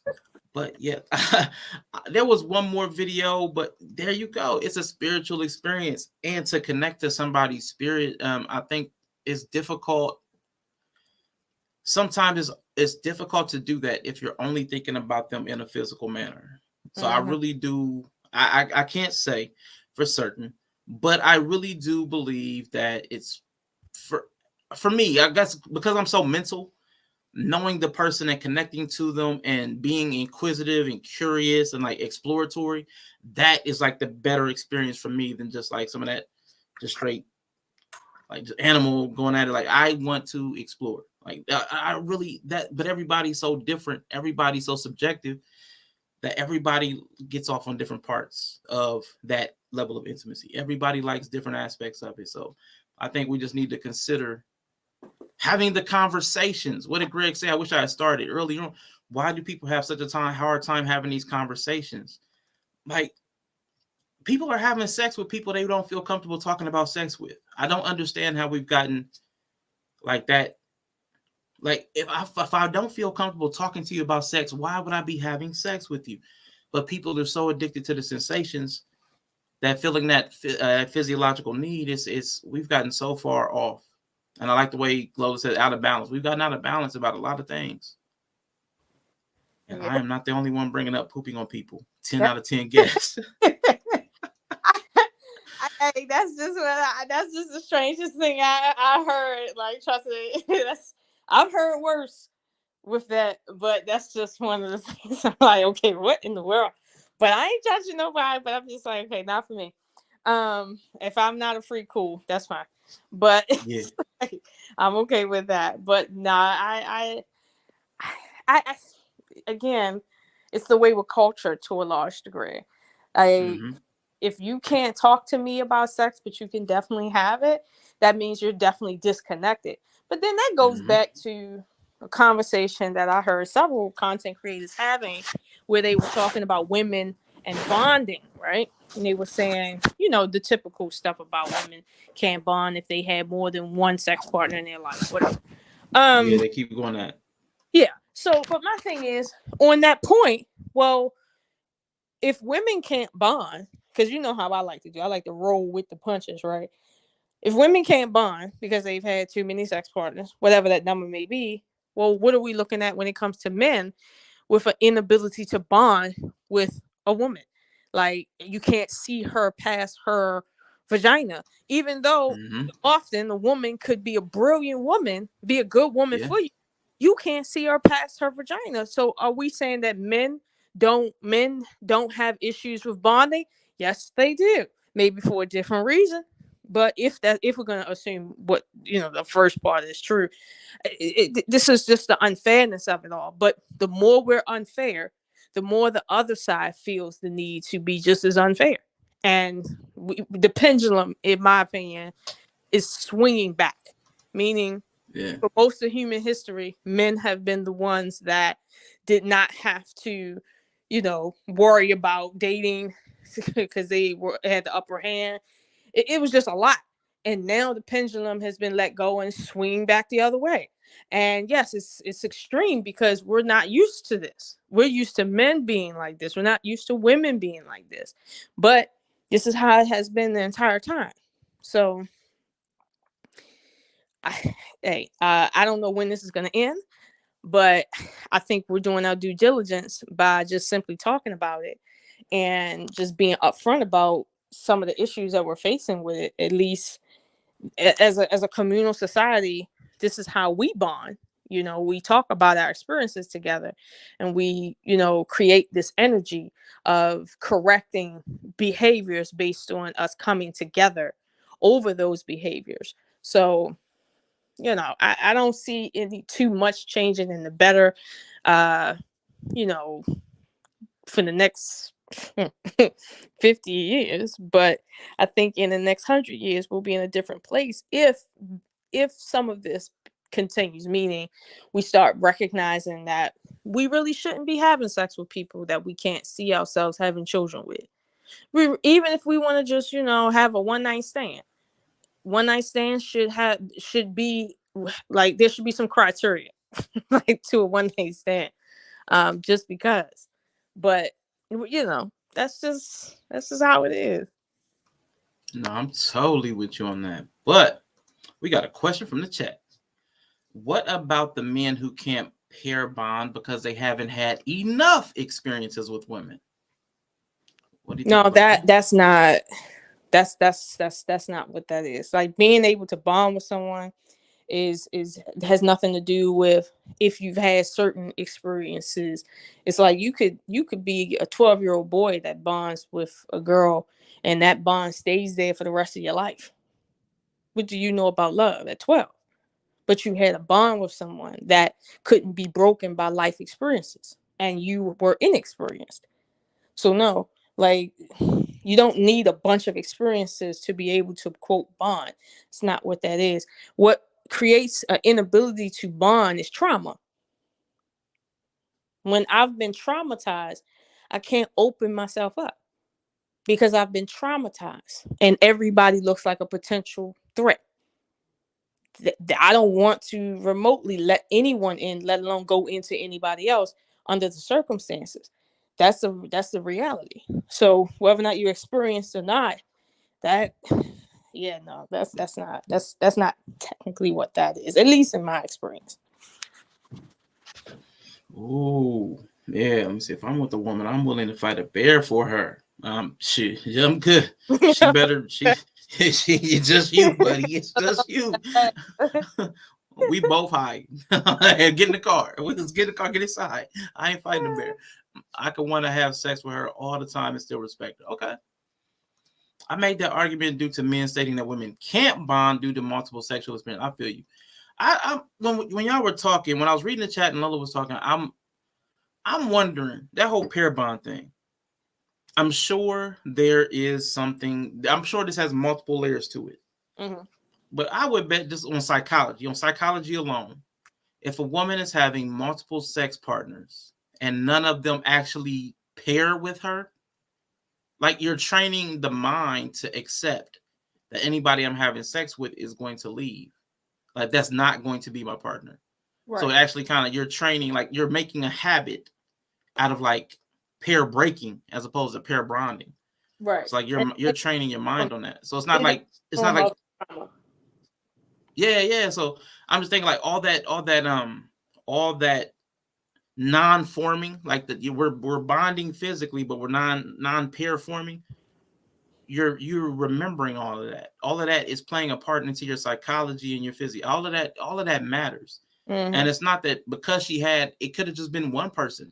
So again, like these red pill people, they had one bad experiences and it shades the entire rest of their life because it was traumatic for them. And that may be to what Greg said, because we've gotten so soft that we can't handle tough situations. But it doesn't matter. I don't think it matters how many interactions it is. If that one time does you a lot of emotional damage, it's going to fracture your ability to pair well, because it's going to build up maybe it's distrust, it feels betrayal, or it could be any number of things. Right. Versus somebody else who they just were born with thicker skin for no real reason. Mm-hmm.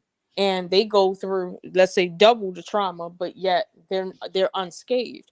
That's mm-hmm. what I'm saying. Life is not black or white. It's no real logic to it. It's like, why should that person not be just as trauma filled as you are? I mean, they have more trauma than you have, right? I can't tell you the math on that, but I can tell you that when it comes to bonding in and of itself, I don't think we need to really pay much attention to who's traumatized and who's not, and how much. Because I see that too in some content spaces. It's like they're like, well, if she's traumatized, she's not going to make a good wife. No, everybody's traumatized. Everybody is traumatized. Even the dudes that's on there is traumatized, which is why they're on there. Yeah, most of the problem with pair bonding, I think most of it's mental. Most of it's mental, like you said, Lola said, trauma. So if a man doesn't experience healthy bonding as a child, that isn't a factor of his adult behaviors in relationships. This goes for women too. Absolutely. I know Lola spoke to that earlier. I know in psychology they call it attachment styles, but Miss Oshun, Lola, she spoke about that earlier too, about people end up looking for what they did not get as a child. Like it forms a hole. You end up with a lack. I know Professor G.O.D says you look for what you lack. So Lola did speak to that. But if you wanted to touch on that again, if you wouldn't mind. Yeah. Essentially, we're just big kids, and keep in mind your consciousness, right? It's a thing, but it's a thing that's more expansive than what you understand. So you're traumatized in essence by things that didn't even happen to you, but happened to other people, but you knew about it or that you've seen it. Like we get traumatized. I get traumatized sometimes looking at movies about things that I've never seen. But then in my real life, I'd be looking around the corner like, I hope nobody do that. What's going on with me? Like, yet I get traumatized. So trauma is a part of life. However, when you have direct trauma as a child and it's never corrected, because of course that's just how life is, you carry that into adulthood. And I always get on people. I say, listen, we don't blame children for what they went through as children. We blame the parents, right? So, but what are adults but grown children? So we're not really responsible for not going through trauma. And this is where I kind of defer when it comes to the conversation of what makes a good woman, potentially the one who has less trauma, because that's where I differ.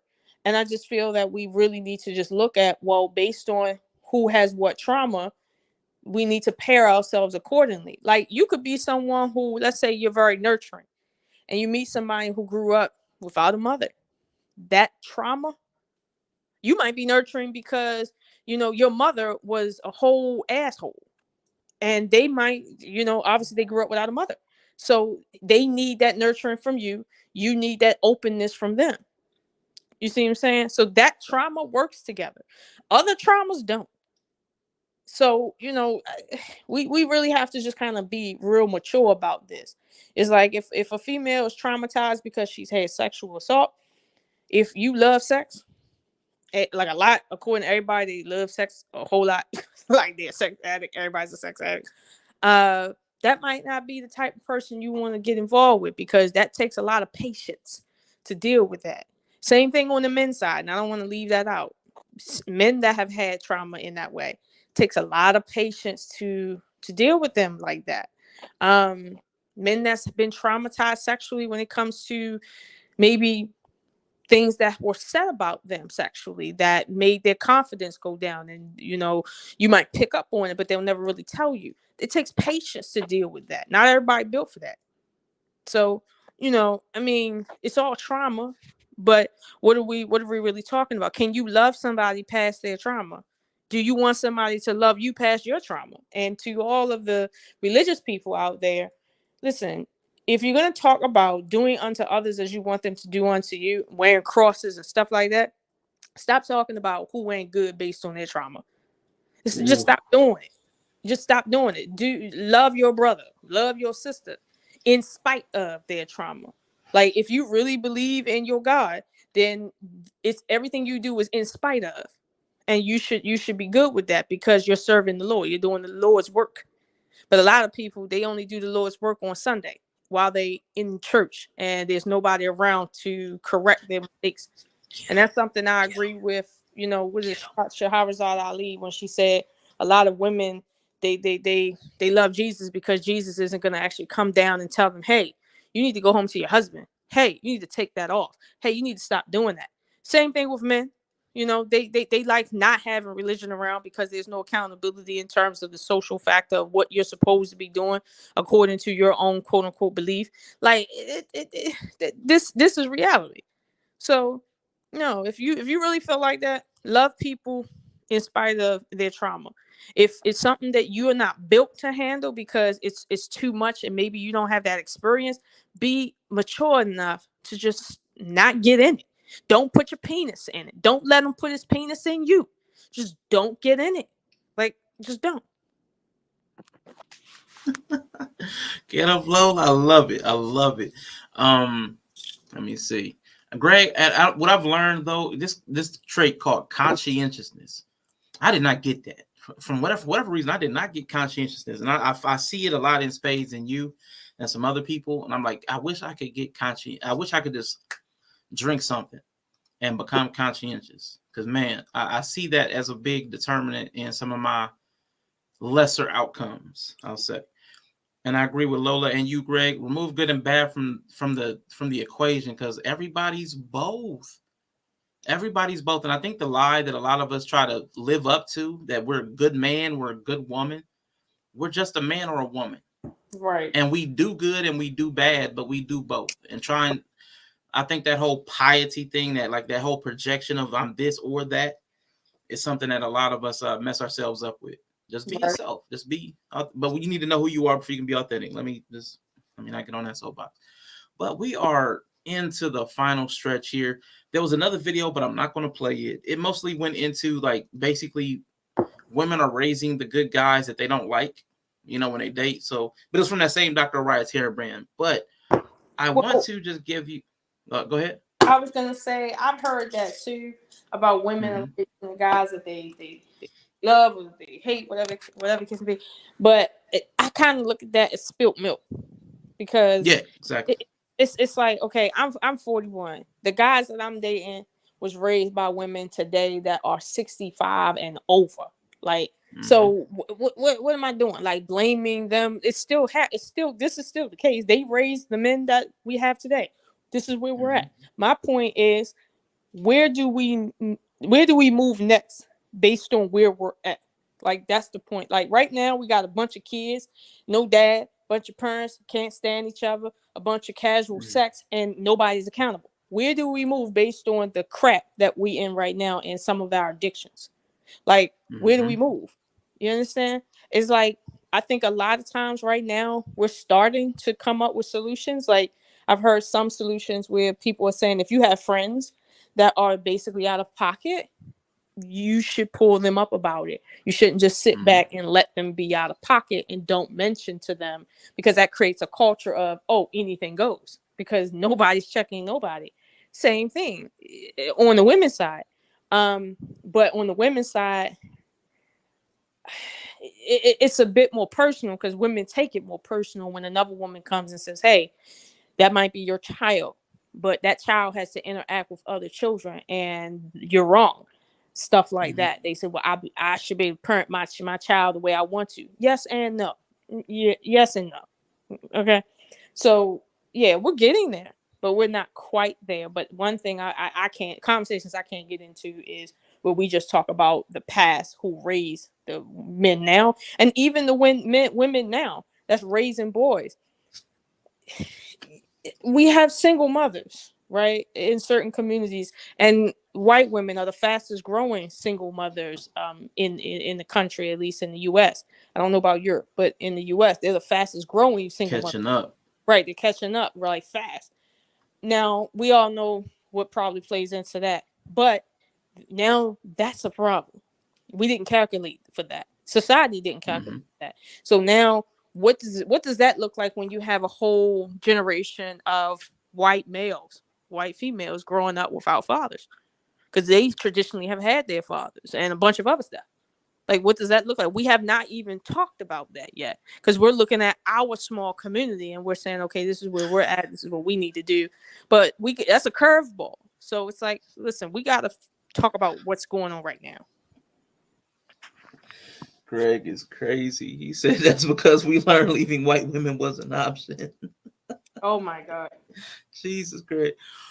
Now, I totally agree with you, but I did want to ask a question based on something you said. Like you said, basically, what's next? What are some of the traits you think, like if somebody was listening to this and like, man, just struggling with relationships, just struggling, like can't dating, but can't find anybody suitable, or maybe it's me, maybe it's them, but I don't know. What traits do you think a person should focus on? And I know one you mentioned was patience. But what traits do you think a person should focus on to try to better calibrate themselves to be open to relationship? Well, the first trait you need to understand is whether or not you should be in a relationship. As my teacher always tell me, if you're not prepared to be in a fight, like, physically and stuff like that, you shouldn't be picking fights. See what I'm saying? Like, you got to be, your traits and whether or not you're able to be in a relationship. You could be avidly seeking a relationship. However, you could be the last person that needs to be in one. So you need to That's fair. to see, am I ready to be in a relationship? Are there traits that I have that make it hard for someone else to be in a relationship with me? I.e., if the last 3 guys didn't call you back after they went out to eat with you, you probably are doing something on that date that's very off-putting. Now, you can comb through it, or you can call them up and say, hey, what happened? Be honest with me, and just take in the criticism. But that's the first trait you need to figure out, which is your own, that's causing you to, let's say, move in cycles per se. Now, if you're more complicated, like myself, where that's not the case, it's just a bunch of more complicated situations. Well, you have to understand that the human element of vetting, which is not asking a bunch of questions. Oh my God, I hate that. That's not vetting. Vetting is this, right? You ask a girl out, you go pick her up. She get in the car, and you notice what she expects out of you versus what she's gonna do for you in that car. You understand? Small stuff like that. Does she open the car door up? Does she compliment, certain things that, obviously are around? Is she funny? Is she personable? Does she like to laugh? Is she paying attention to you? Or is she just trying to make points and, eat? Like, these are things you can really pay attention to and pick up on without having to, quote, ask anybody any questions. You don't have to ask somebody, do you want to be married? You're going to hear it in their conversation if you know how to conversate. Like, I never, and I'm not saying asking questions is a bad thing, but I know I never ask questions. I always just open conversations up with, where did you grow up at? What was your childhood like?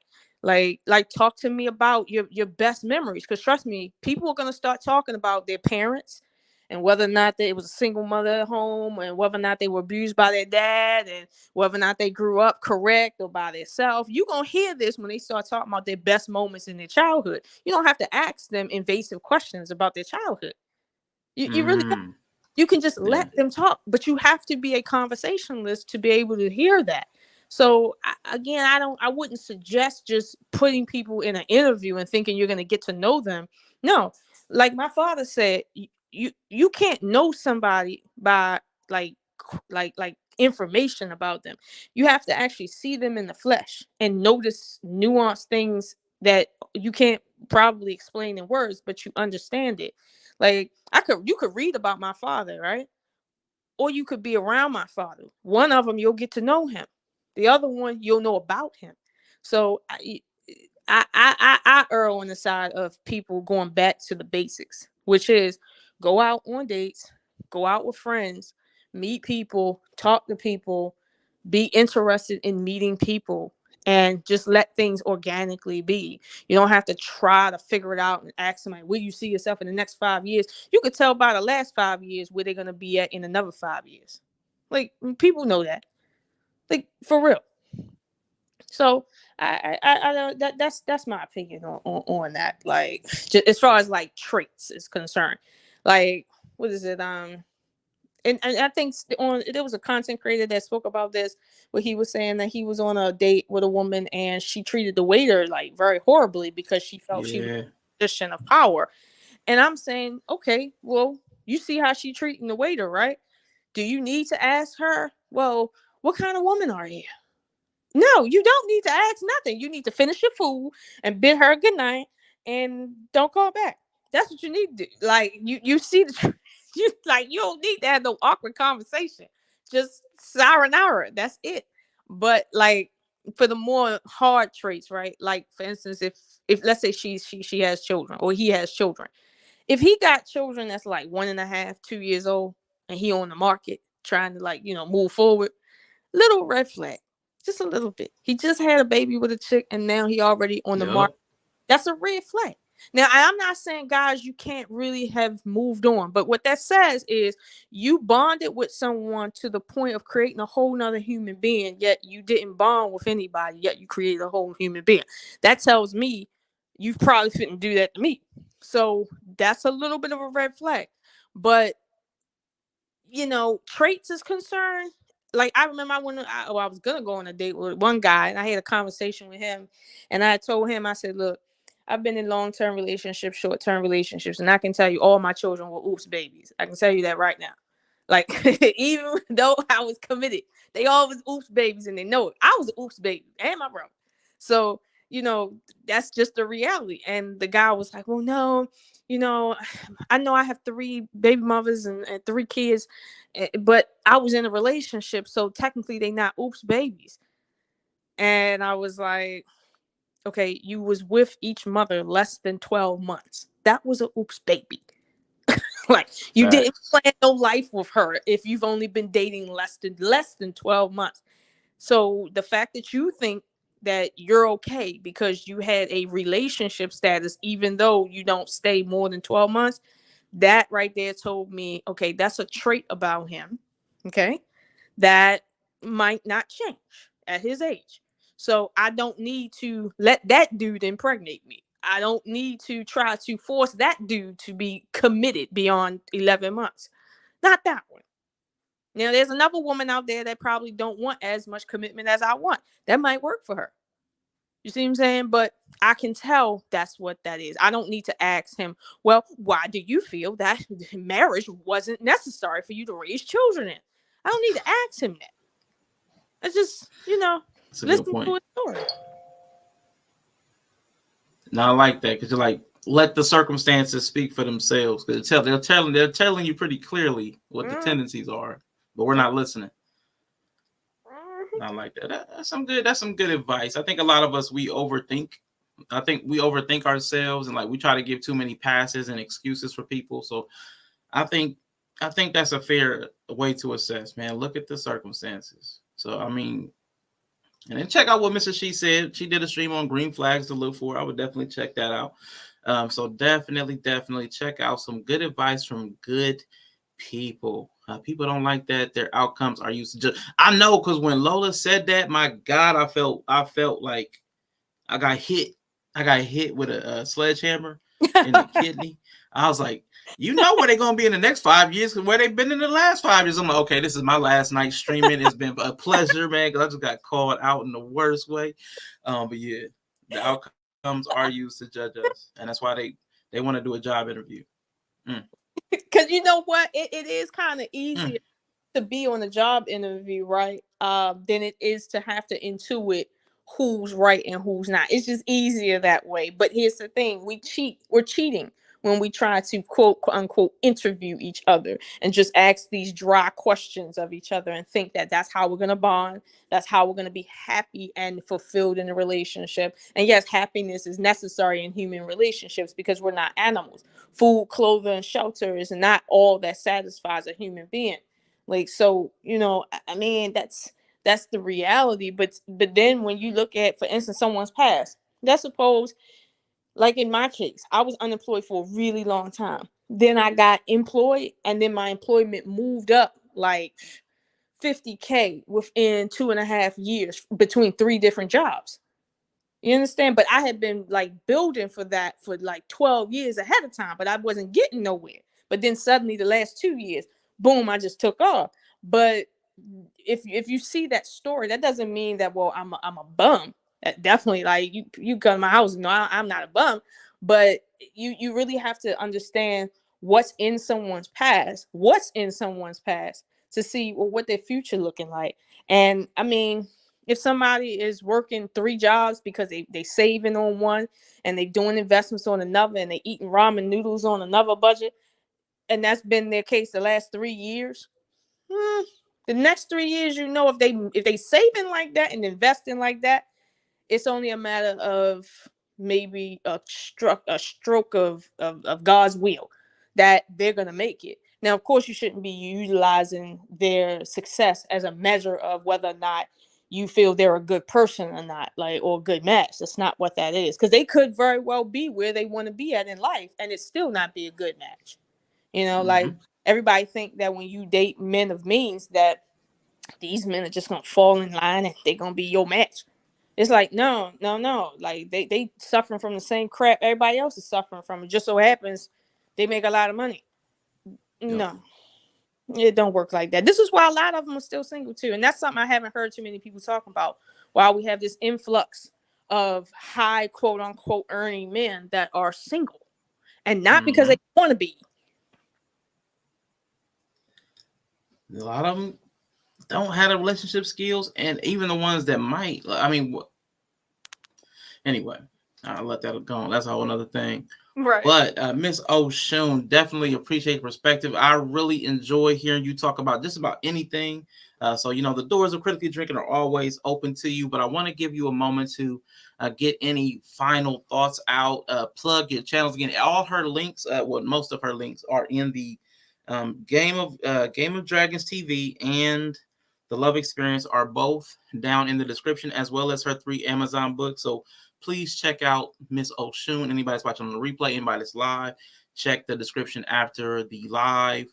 But final thoughts, Miss Oshun, anything else you wanted to pull out or bring out before we head out? I would say my final thoughts would be that it may be true that men are going through their, Me Too moments, and it seems like life is flipped on its head. And now men are the ones that are in a position where they're weakened and they can't trust women for their own safety. That may be true, right? But it's not true because men are weak. It's not true because generally speaking, all women, are demons. Like, that's not what that is. However, we should be able to see the silver lining. Like I said or alluded to, this new circumstance we find ourselves in as a human species is new. There's never been a generation before us that had to deal with what we're dealing with. So whatever we do now, this is history we're making. There is a silver lining in this. If you can't take any woman out to any place and put your hands on it the way you want to put your hands on it, whatever the case may be, because of fear, right? Don't feel fearful. Just protect yourself.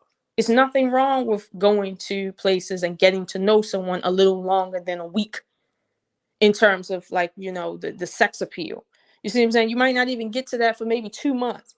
But when you do get to it, at least in this day and age, you'll know who you're dealing with now, because you have to get to know them. You can't just go on a date and, it spark off and all of that. No. No. Being afraid of being accused of raping someone might save you from making 2-3 extra kids you didn't mean to. Like, so there is a balance to this, but you kind of have to see that balance and just kind of move within it. And we're all dealing with that in a different way in different parts of society. I know right now I work from home a lot, and I work in an office, so I don't really see too many people. And I have to work on, getting out of my work routine. You see what I'm saying? Because I meet a lot of people online, but in real life, like, I only see certain types of people, if you know what I mean. And I need to get around certain other types. And so I've been moving towards, like, throwing parties at my house, going to parties, just kind of getting out like that, because COVID has really changed the game. But that is a struggle, because a part of me just wants to be lazy. But this is where we're at. So either you're going to defecate or you can get off the pot. And that's really the only choices you have right now. So that's a good thing. As much as it might feel like a bad thing, that is a good thing. But I would just urge people to just kind of, like, not give up on life because circumstances have changed. Just pivot. That's all I'm gonna say. Just pivot. I like it. All good wisdom from Miss Oshun. So please go and check out her channels and the conversations. I know I'm trying to catch up. I'm trying to structure my days. Like, tomorrow I won't be streaming at all. So I'm going to have time to catch up on some of the backlog of video. I think the only people I've caught up on is the Harris Tribe. I'm caught up on theirs. I got to catch up on Miss Oshun's content. I got some catching up to do, y'all. But I hope y'all enjoyed the conversation with Miss Oshun. And again, Lola, you are always welcome over here. Please feel free to come back at any time. I really enjoy speaking to you and hearing your perspectives on things. So I really enjoy your content. So hopefully everybody goes over and subscribes. Thank you, Ine. Thank you. Greg, that is a really great first date question. I love questions like that. I love those questions all the time. Not even first date. If you know me, you're getting those questions all the time. Like, all the time. As long as you know me, you're gonna get questions like that, because I love it. I love it. And I like it too. I like it too. That's interesting. I like that too. Yeah, I love weird questions like that. Matter of fact, since you're here, oh my God, yes. So this is something I'm still in this one because I love this so much. This was something I should have opened with this, but I forgot. I was on another channel and he asked this question. So this will be our parting shot. You have to give yourself a superpower, and I'm going to come up with like a crazy condition, which is the only way you get to use that power. So which superpower would you choose? I would like the superpower to make people think thoughts, like to create thoughts in their mind, like I like to like force images in their mind in terms of their whole experience. And then, bring them back to here. I would like that. Like, okay. So look, dang, I got to think of a good one. So you're you're giving thoughts to people. You're imparting thoughts. Chad, y'all might have to help me out with that. What is a good condition for her to be able to do that? So, man, because typically I try to juxtapose it. So to use that power, you have to watch. You know who I'm talking about when I say this. There was a former person, like I said, the first person I remember on the channel, the first person's channel that I remember you from. That person's content, you have to watch 5 hours straight of their content before you can use your superpower. Like every day. Every day. You gotta charge up every day. To charge up to be able to use your superpower every day, you got to watch 5 hours of that person's content. And you know who I'm talking about. Okay, let me tell you something, right? One day, and after that first 5 hours, I'm gonna have a list of people I want to impart on, and after that, I'm done. Like for that one day, I'm gonna do all my work. Shoot. Okay. Oh wow. Okay, Greg gave you another condition instead of my condition. You can impart thoughts, but you can only use it to cause violence. So you can only impart violent thoughts. Ooh. I can only impart violent thoughts. Okay. Which you choosing violence that plays into the Game of Dragons. I kind of like that. That's kind of like a little double. I like that, Greg. And then she would have to play a major role in any thought they have. Oh my God! So she can impart a thought, but she'd be imprinted on them. Oh. Yeah. Yeah, I mean, and well, see, that's like consequently, right? That's like a consequence of that. Yeah. But you know what? Violence, there's a time and place for violence. Some people aren't violent enough. I would probably have to get a time travel power too to help that along. But you said one. Yeah. Free with that face. I can't stand you with that face. Oh my God. No, that's a good one. I wish I had started with that one because that's always a good fun. I started from this guy named Nisho Soul. He's on Spotify. Anybody wants to hear Nisho Soul, he's a Twitch guy. And I gotta have him over here too. So Nisho, man, shout out to you. Man, but that was definitely cool. I enjoyed it. Well, that just made it 30. Lola, I really appreciate your time tonight. Everybody, my next stream will be on Thursday. It's either going to be 6 or 7 p.m. So check the note, check it. It might move, but I haven't checked with my nephew. So I will see y'all then. But we are out of here. I hope all of you have a wonderful evening. And I got a little short outro too. Thank you to Von Eric for this one. Shots round the table, celebrations with my label. These are my 4 brothers, ain't no room for no haters, no. I think I need a shot, dog. I really need a shot, dog. I got some haters, Tonight I'm going drink it till my liquor gone. Tonight I'm going drink it till my liquor gone. I think I need a shot, dog. I got some haters, I really need a shot, dog. I got some haters, Tonight I'm going drink it till my liquor gone. Tonight I'm going drink it till my liquor. And I said Von Eric because Lola had him on the interview, but it's Von Hunter